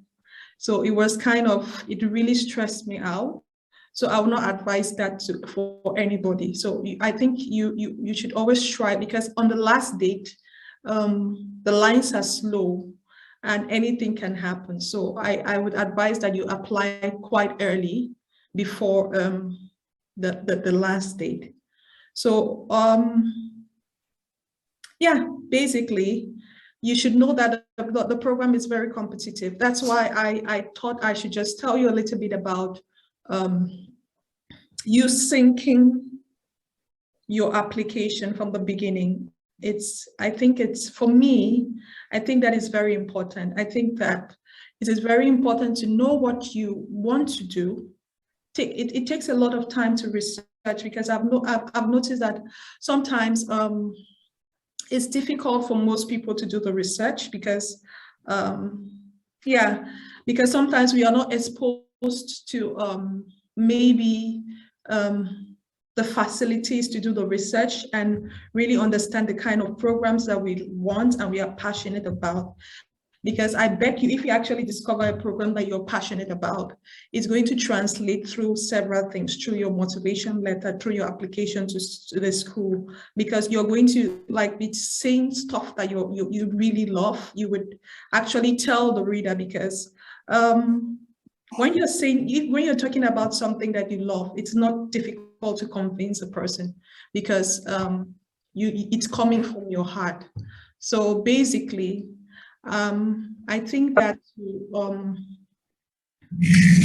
basically I think that to go through or to apply for this particular for the scholarship, what I would advise is that it is necessary to go in from the beginning, because some people would just want to travel, just like to apply because it's about the traveling, even though that part is very important, because we want to have the experience in travel.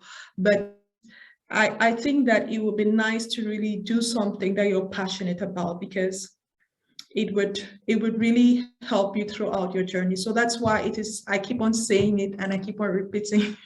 I'm sorry, but I think it's very necessary from the beginning to do something that you're passionate about. So take the time and really look at what you're passionate about. Yeah, the courses, I know that when I was going through it, for me, it was really hard because the courses were so many and they were confusing, and I didn't know the universities. I didn't know much about the programs. I didn't know about, like, okay, it was an abstraction to me because I am from this other place, and these scholarships are from this other place. I don't know this. I could only imagine. I don't know the scope.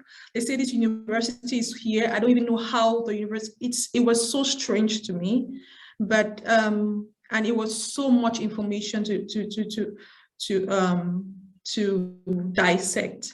But I would want to advise from my own viewpoint is that you could just take time, take a whole day, 2 days, and really analyze the program, because that's what you will be doing for 2 years of your life. So it's something that you need to really take time and analyze. Let it be something that you really love.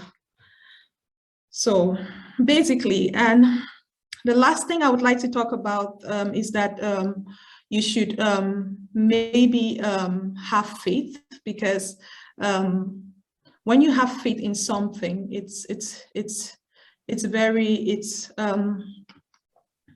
you do it with a positive energy. And when you do it with a positive energy, you believe in it, it actually translates to that. For me, I'm a Christian, so I don't know where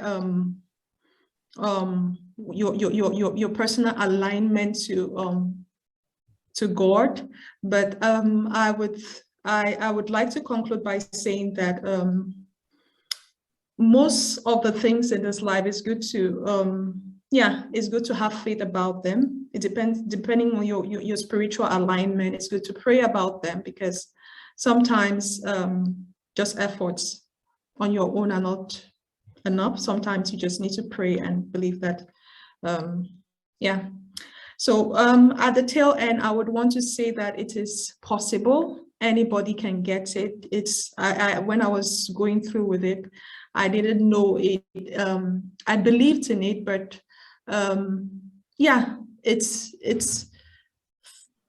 recently I had also a webinar talking about scholarships and opportunity, and I realized that a couple of people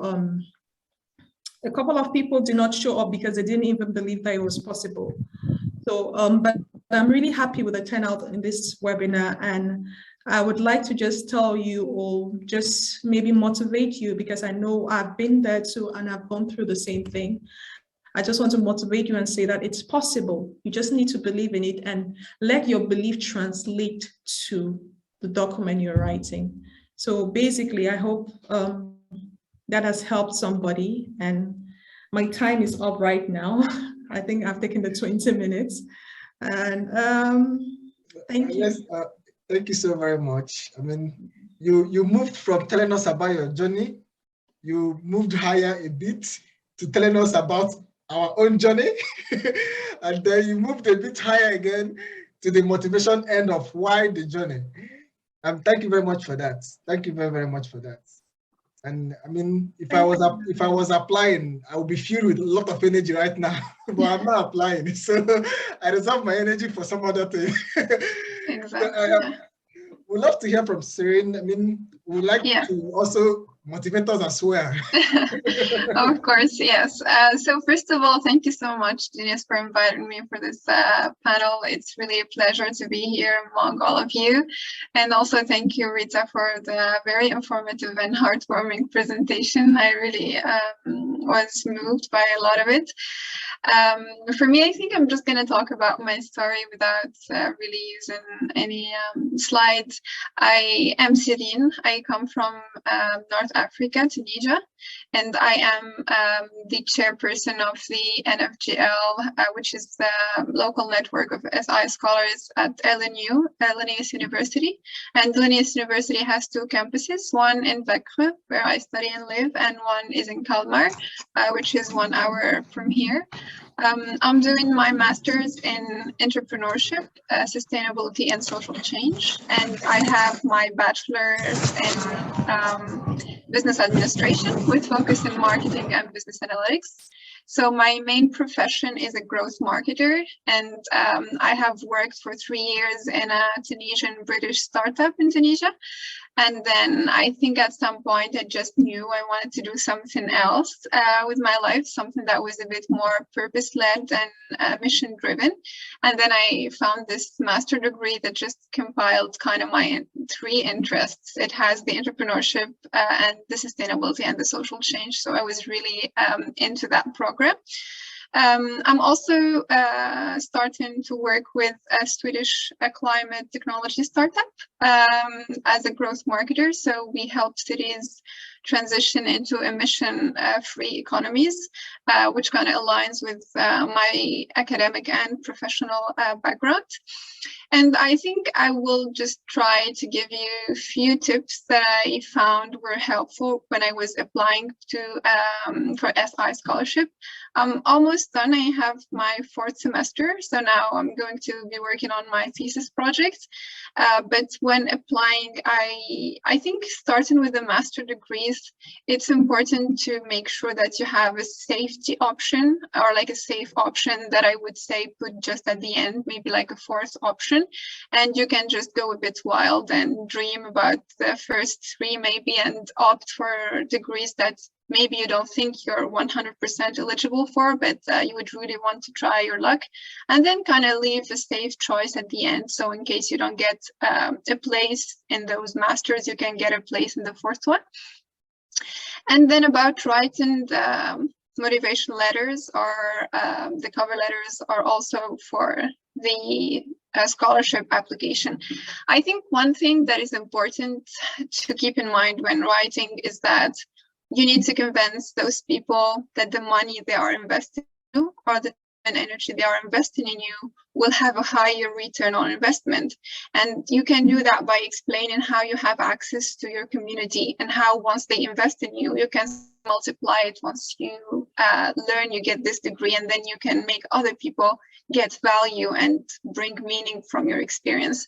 So I think if we can all focus on how much we can bring back to the community, and how much we can help other people once we receive this experience or this knowledge, it's very appealing for people who are selecting your application to actually think that it's worth investing in.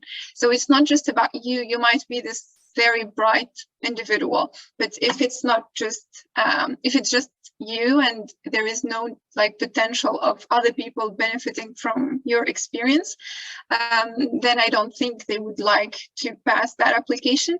So again, I think it's very, very, very important if you can highlight, for example, any sort of experience you had. If you worked in organizations, associations, if at your current organization you are leading or training other people who are more junior than you, it's very important to demonstrate that leadership potential that is in you, and that in the future, once you receive this scholarship, once you get this degree, maybe either you go back home or you stay in Sweden and make some sort of experience. The important thing is that one day you will be able to multiply that investment and have a higher return on investment through whatever they put into you. And so it will be nice if you can just make it about not just you, but also about your community that you can help. I know it can be stressful. I know the admin work can be like a lot of work, especially when you are studying or when you are working. And I really remember the days where, like the nights where I had to stay really up late after work because I couldn't work on the application during the day. And then I wanted it to be perfect. So there were a lot of like late nights, and I would say it's not the time that I dedicated to the application, it's the mental energy, because once you're doing something that you really, really want, you're kind of excited, but also really afraid that you fail at that. So you have to kind of manage and control all those emotions while applying. So I think apart from making sure that you read, like Rita mentioned, like you make sure you know which courses you will have and what kind of degree this is. Is it more practical? Is it more research oriented? And how does that fit in your own journey or in what you want to do for the future? It's also important to make sure you are eligible through previous experience, or if they are requesting certain tests or certain, I don't know, like GRE, for example, or GMAT or whatever English level they require.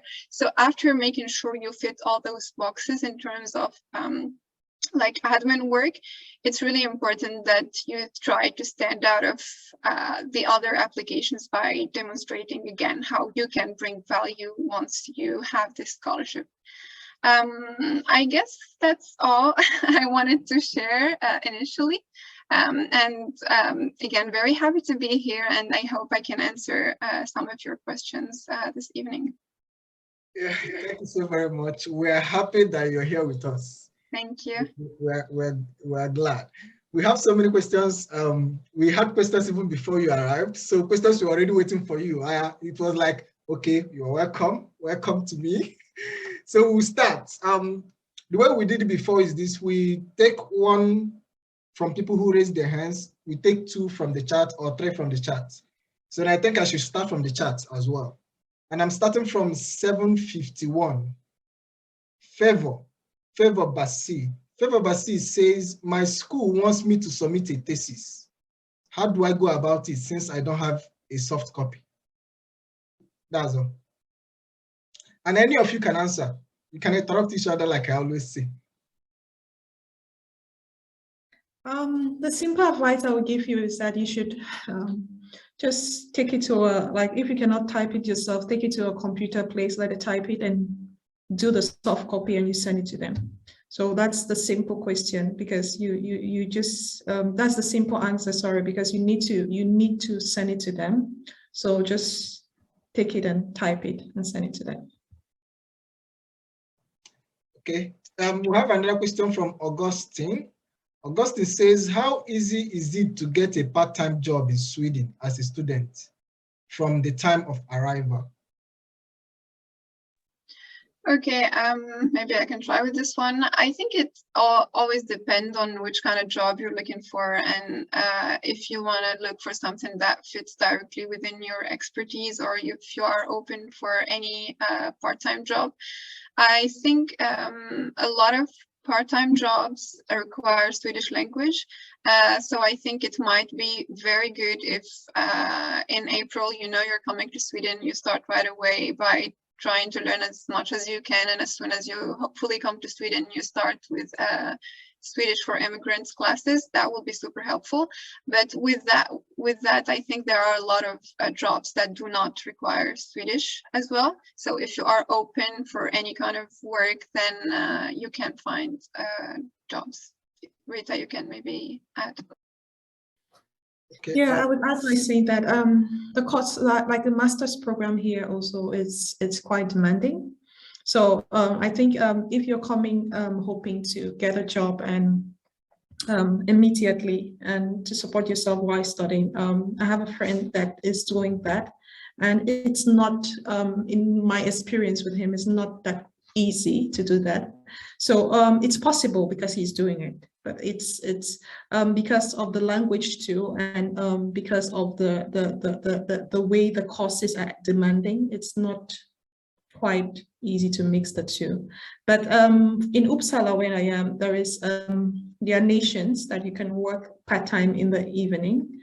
Like there are student nations that you maybe do your courses during the day and work with the nations. Nations is like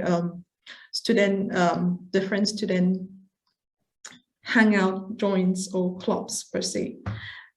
So it's that's one thing. Then also I would always advise that here it's necessary to look online, search online. I have a friend that just got a job with working part-time for with a hotel, and he's paid quite much because, and how did he get the opportunity?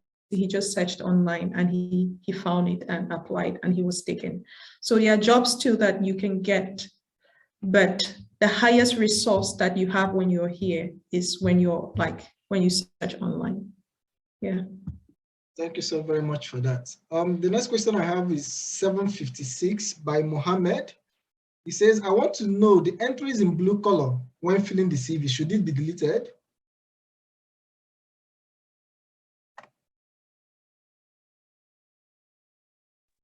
Sorry, I didn't get the question quite right.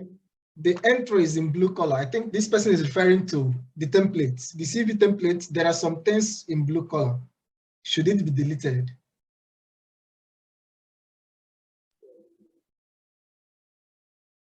I personally do not recall this, but I think one thing to do is that they can always contact SI, or like there is a Facebook for SI scholars and applicants where people ask questions about the application, or simply you can immediately contact the university.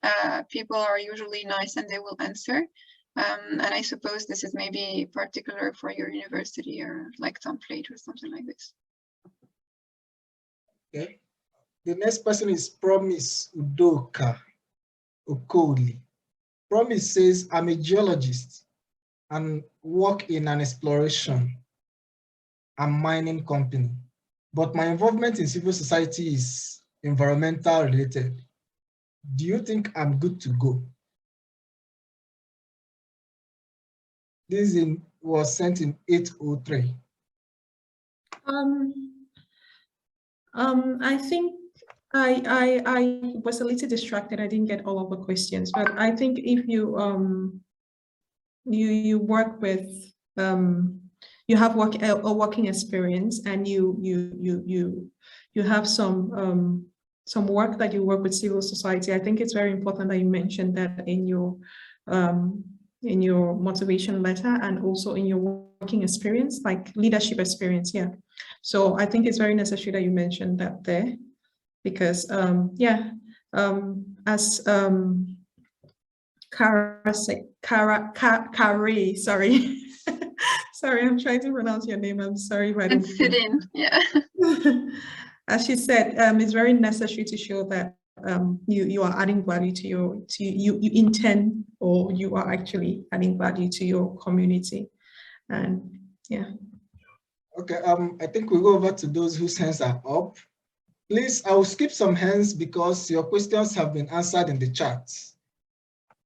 I will call on Emmanuel Oftin.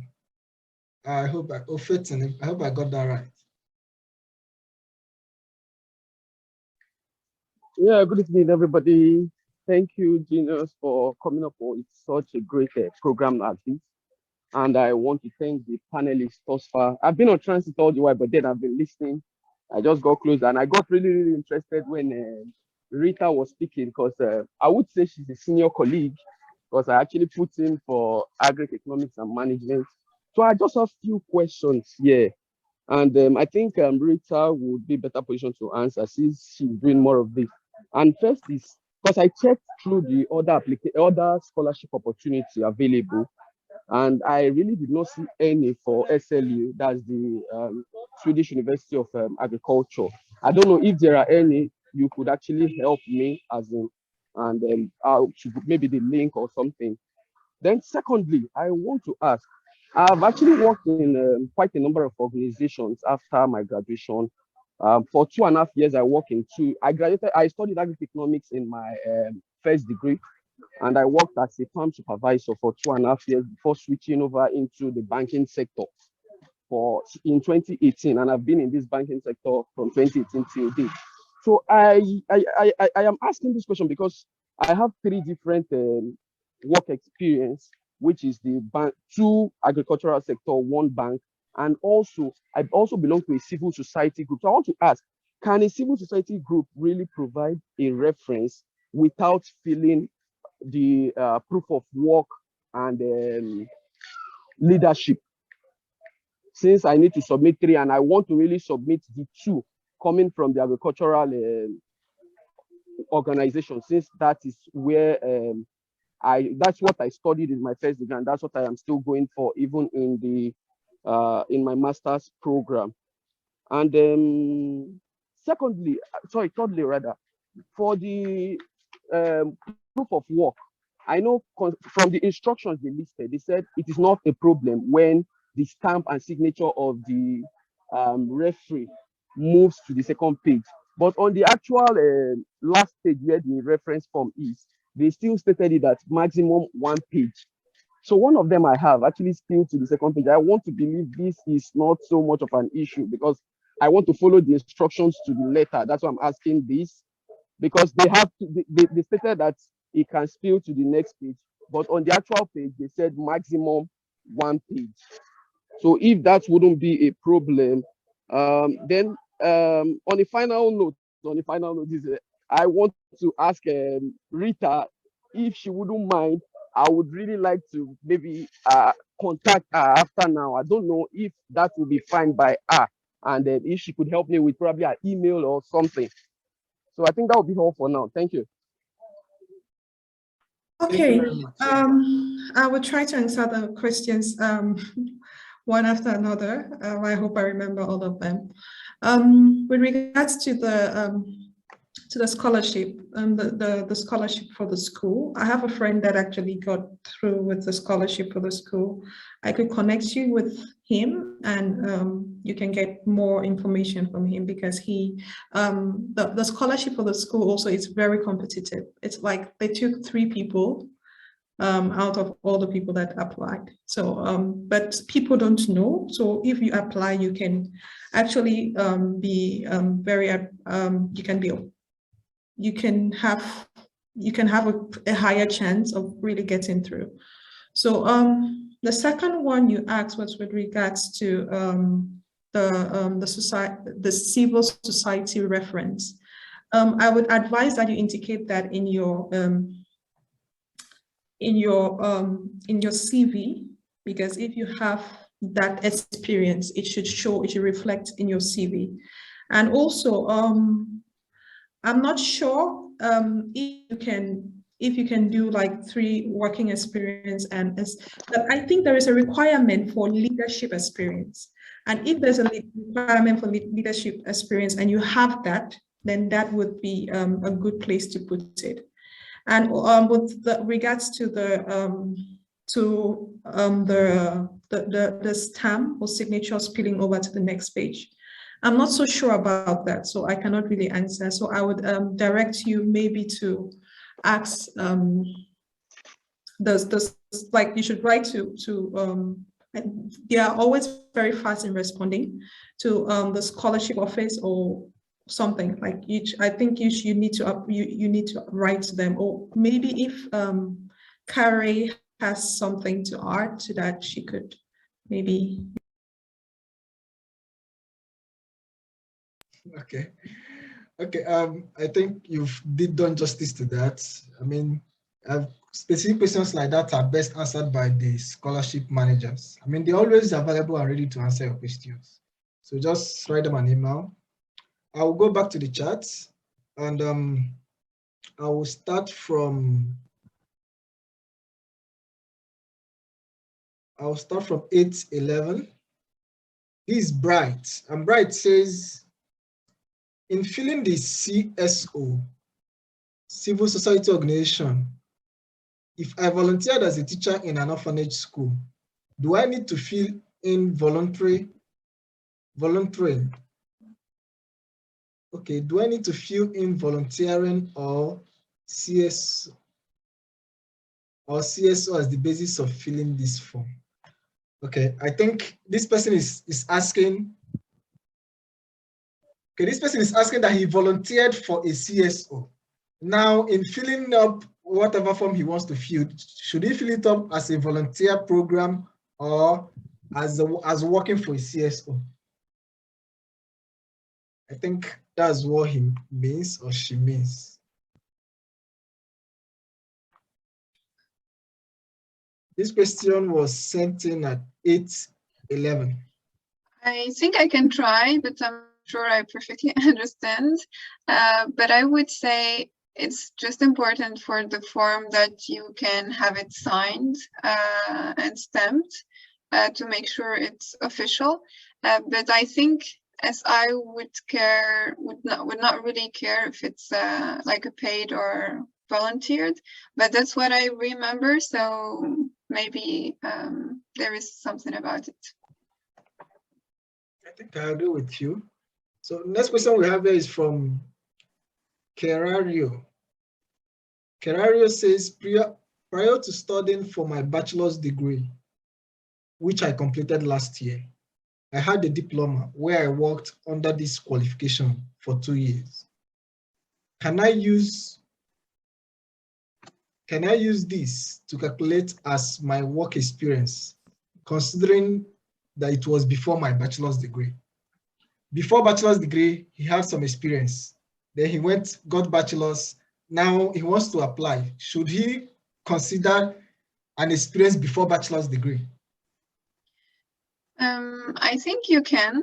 I'm not 100% sure, but I would say that any sort of professional experience really counts, whether it was an internship or like a full employment or a part-time job, before or after your degree, within the degree.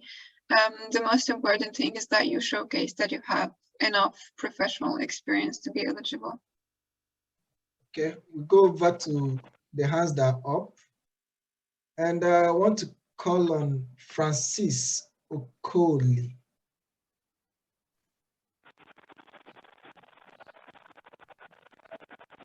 Francis, maybe he's not available. I call on the next name I have Francis, here. I think he needs to unmute. Yes, he is muted. Like he's muted, yeah. Available. Okay. Yeah, good evening, everyone. So my question is about is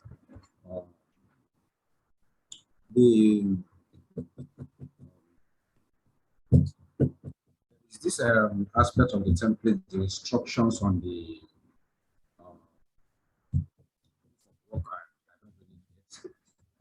the instruction says that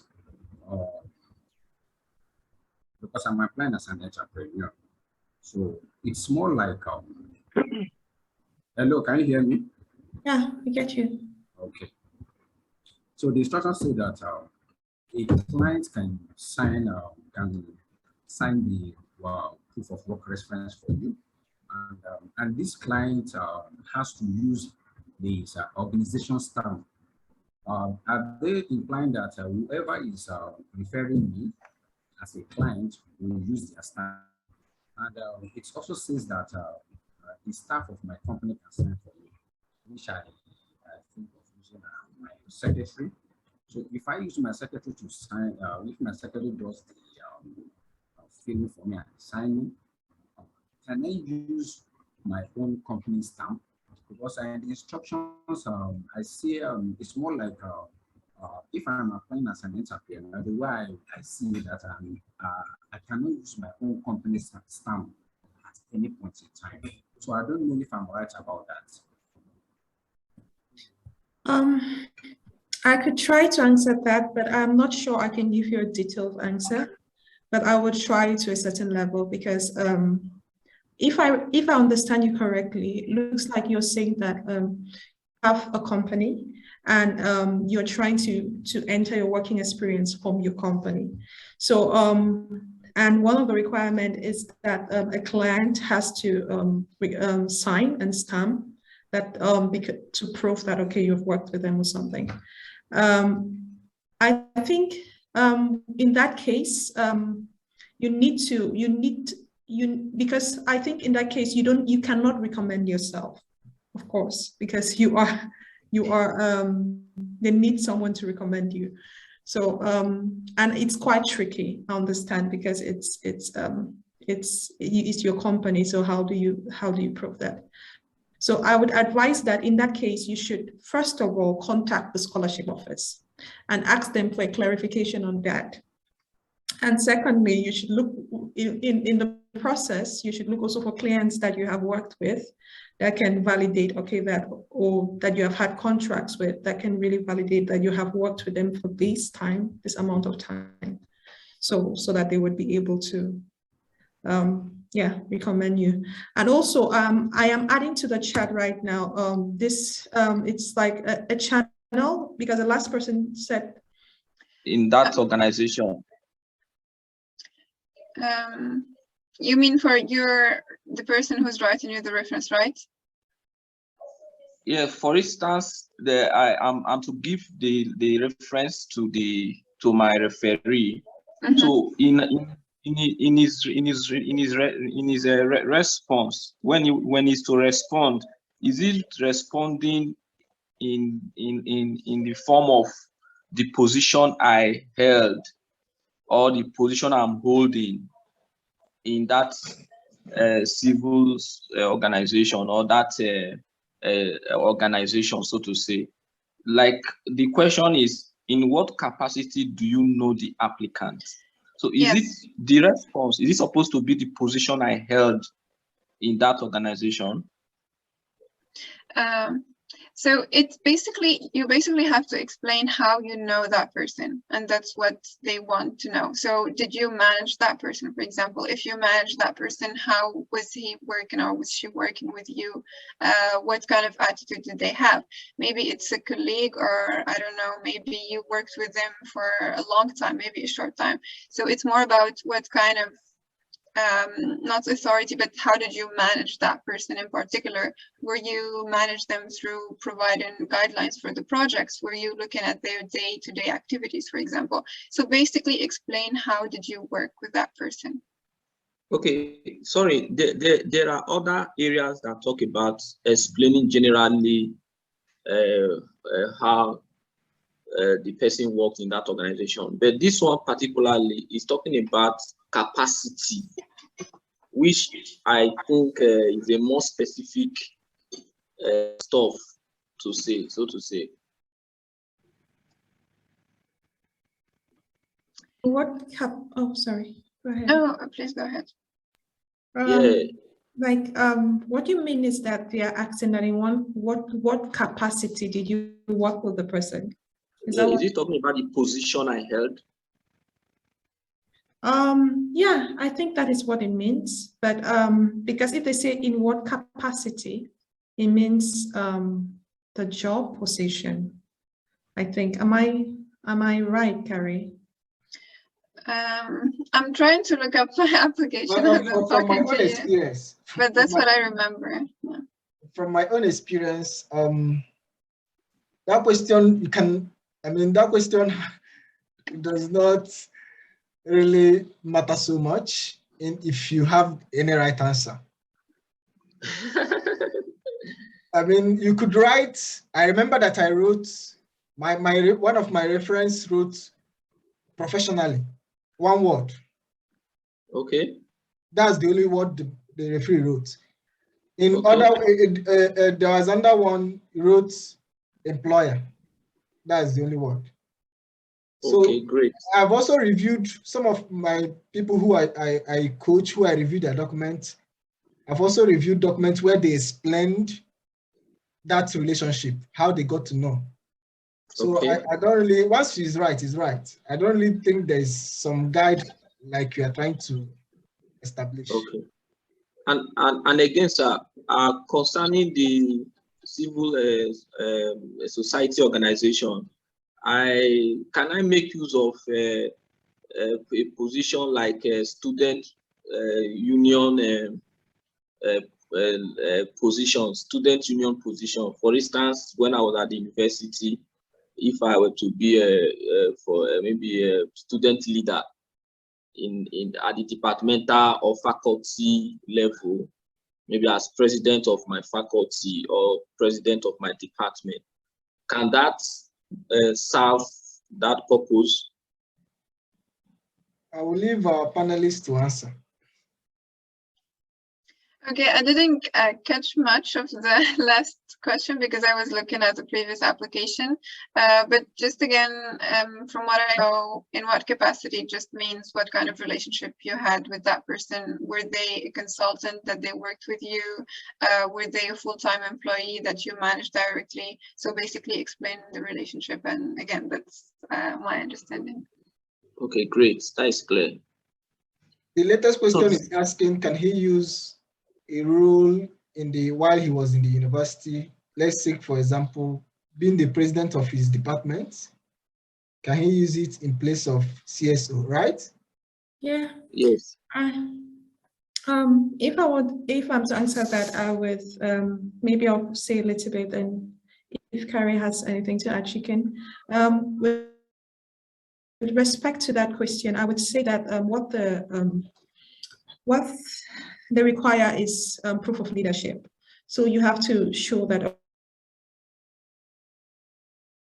okay, what did you do in that capacity? If you led in that capacity, and like you have to write how you led people in that capacity. So I would say that would qualify, in my opinion.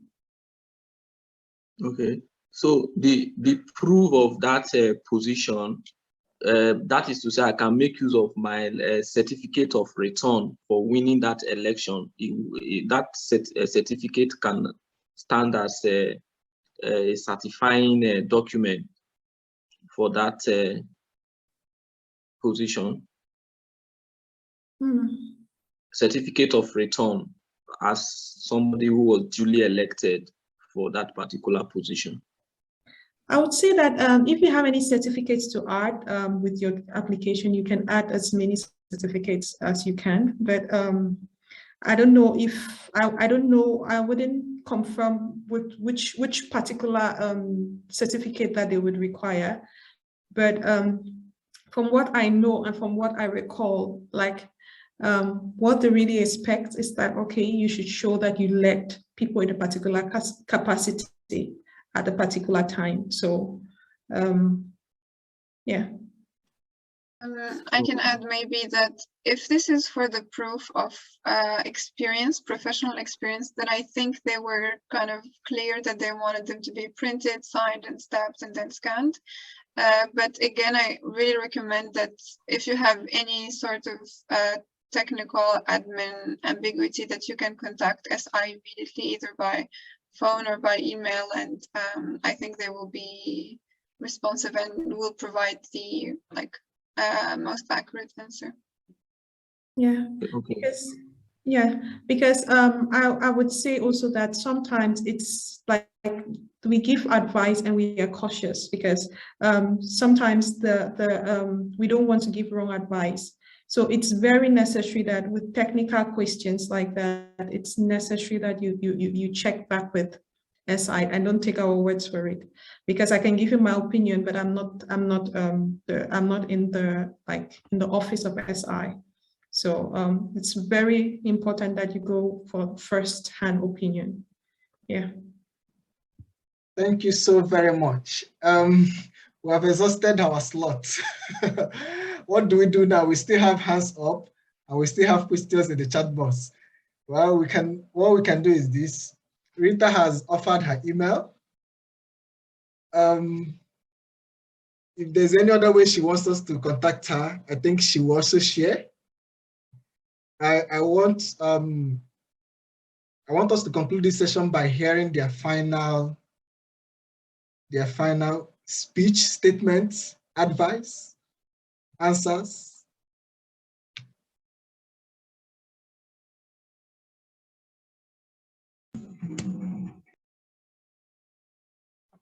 Rita, you can go.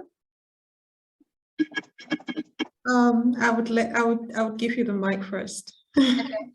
So I'll share with you also my email, my student email. So if you want to ask more questions, then I'll try to answer.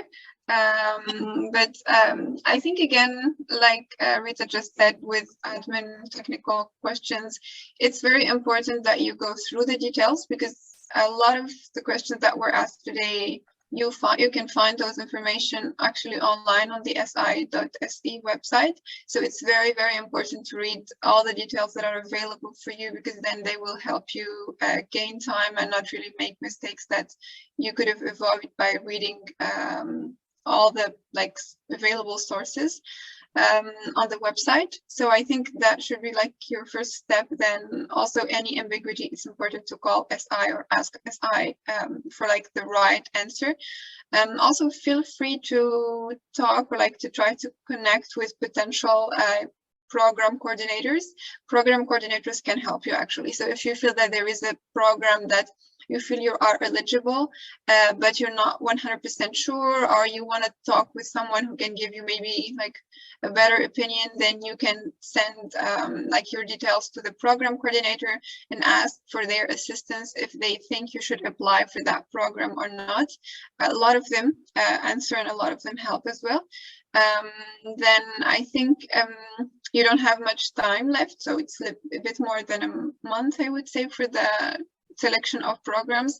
So make sure you have a clear timeline so that you don't miss on any important thing just because you left it to the very last minutes. And yeah, thank you again for organizing this panel, and I hope you found value from it. So much value, and thank you very, very much. I'm grateful that you honored our invitation. Okay, I think Kari, sorry, has said it all. I would agree with her by saying that for technical questions or technicalities, which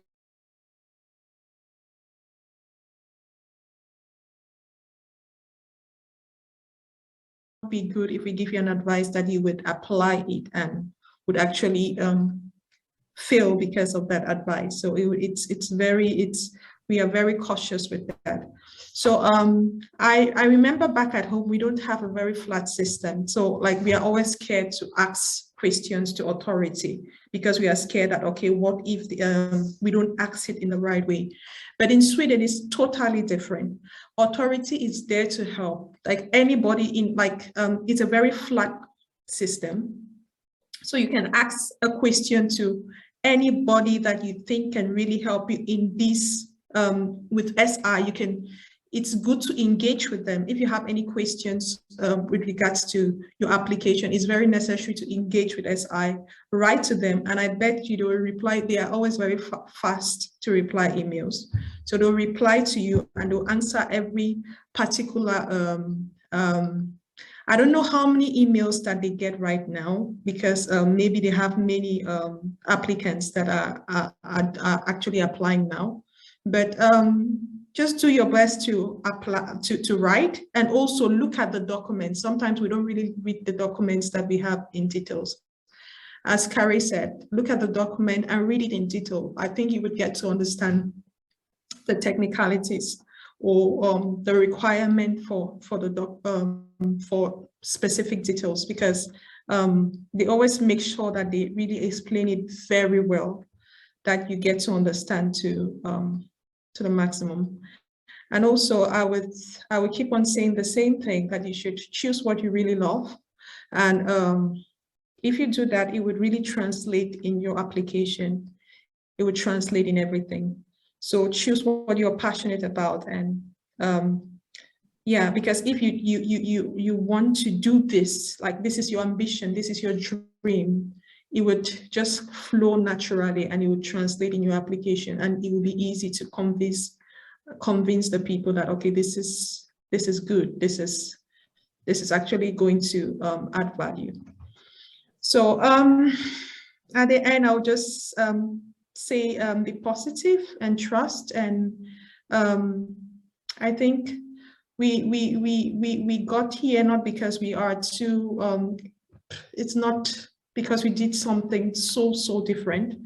I just want to encourage you to be positive and trust that, yeah, it's possible. And it's just possible. I think that is possible. So to everyone, is possible. So I want to use this opportunity to thank. This is quite a big sacrifice from our panelists, 6 of them. The two on the top came at 6 p.m. Central European time. Then 1 hour later, 2 other persons joined us. 1 hour later, Rita and Siri Karen is here. And I want to say thank you very much. Thank you for your time. Thank you for your willingness to answer so many questions. And for the questions that are not yet answered, please, emails are available. Just push them to an email and it will be responded to you. Our email or email of SI staff, they're always available. Thank you so very much. And I want to share how you can reach out to me. These are brief things I shared in the very first beginning. So this is where to find me, basically. You find me, I have a Telegram group just for sharing opportunities and scholarships. And if you have any scholarship, you just drop it there for somebody to apply to. And I'm on Twitter, I'm on Facebook, I'm on LinkedIn, and then I'm on YouTube. So for my email, look at my email down there, amarisgenius@gmail.com. So you can forward your questions. I will go through. I try to answer all my questions, all my inbox as soon as possible. Thank you very much for being part of this journey, and I wish you the very, very best. And have a wonderful time. Thank you so much for the opportunity. Thank you. Have a great evening. Okay.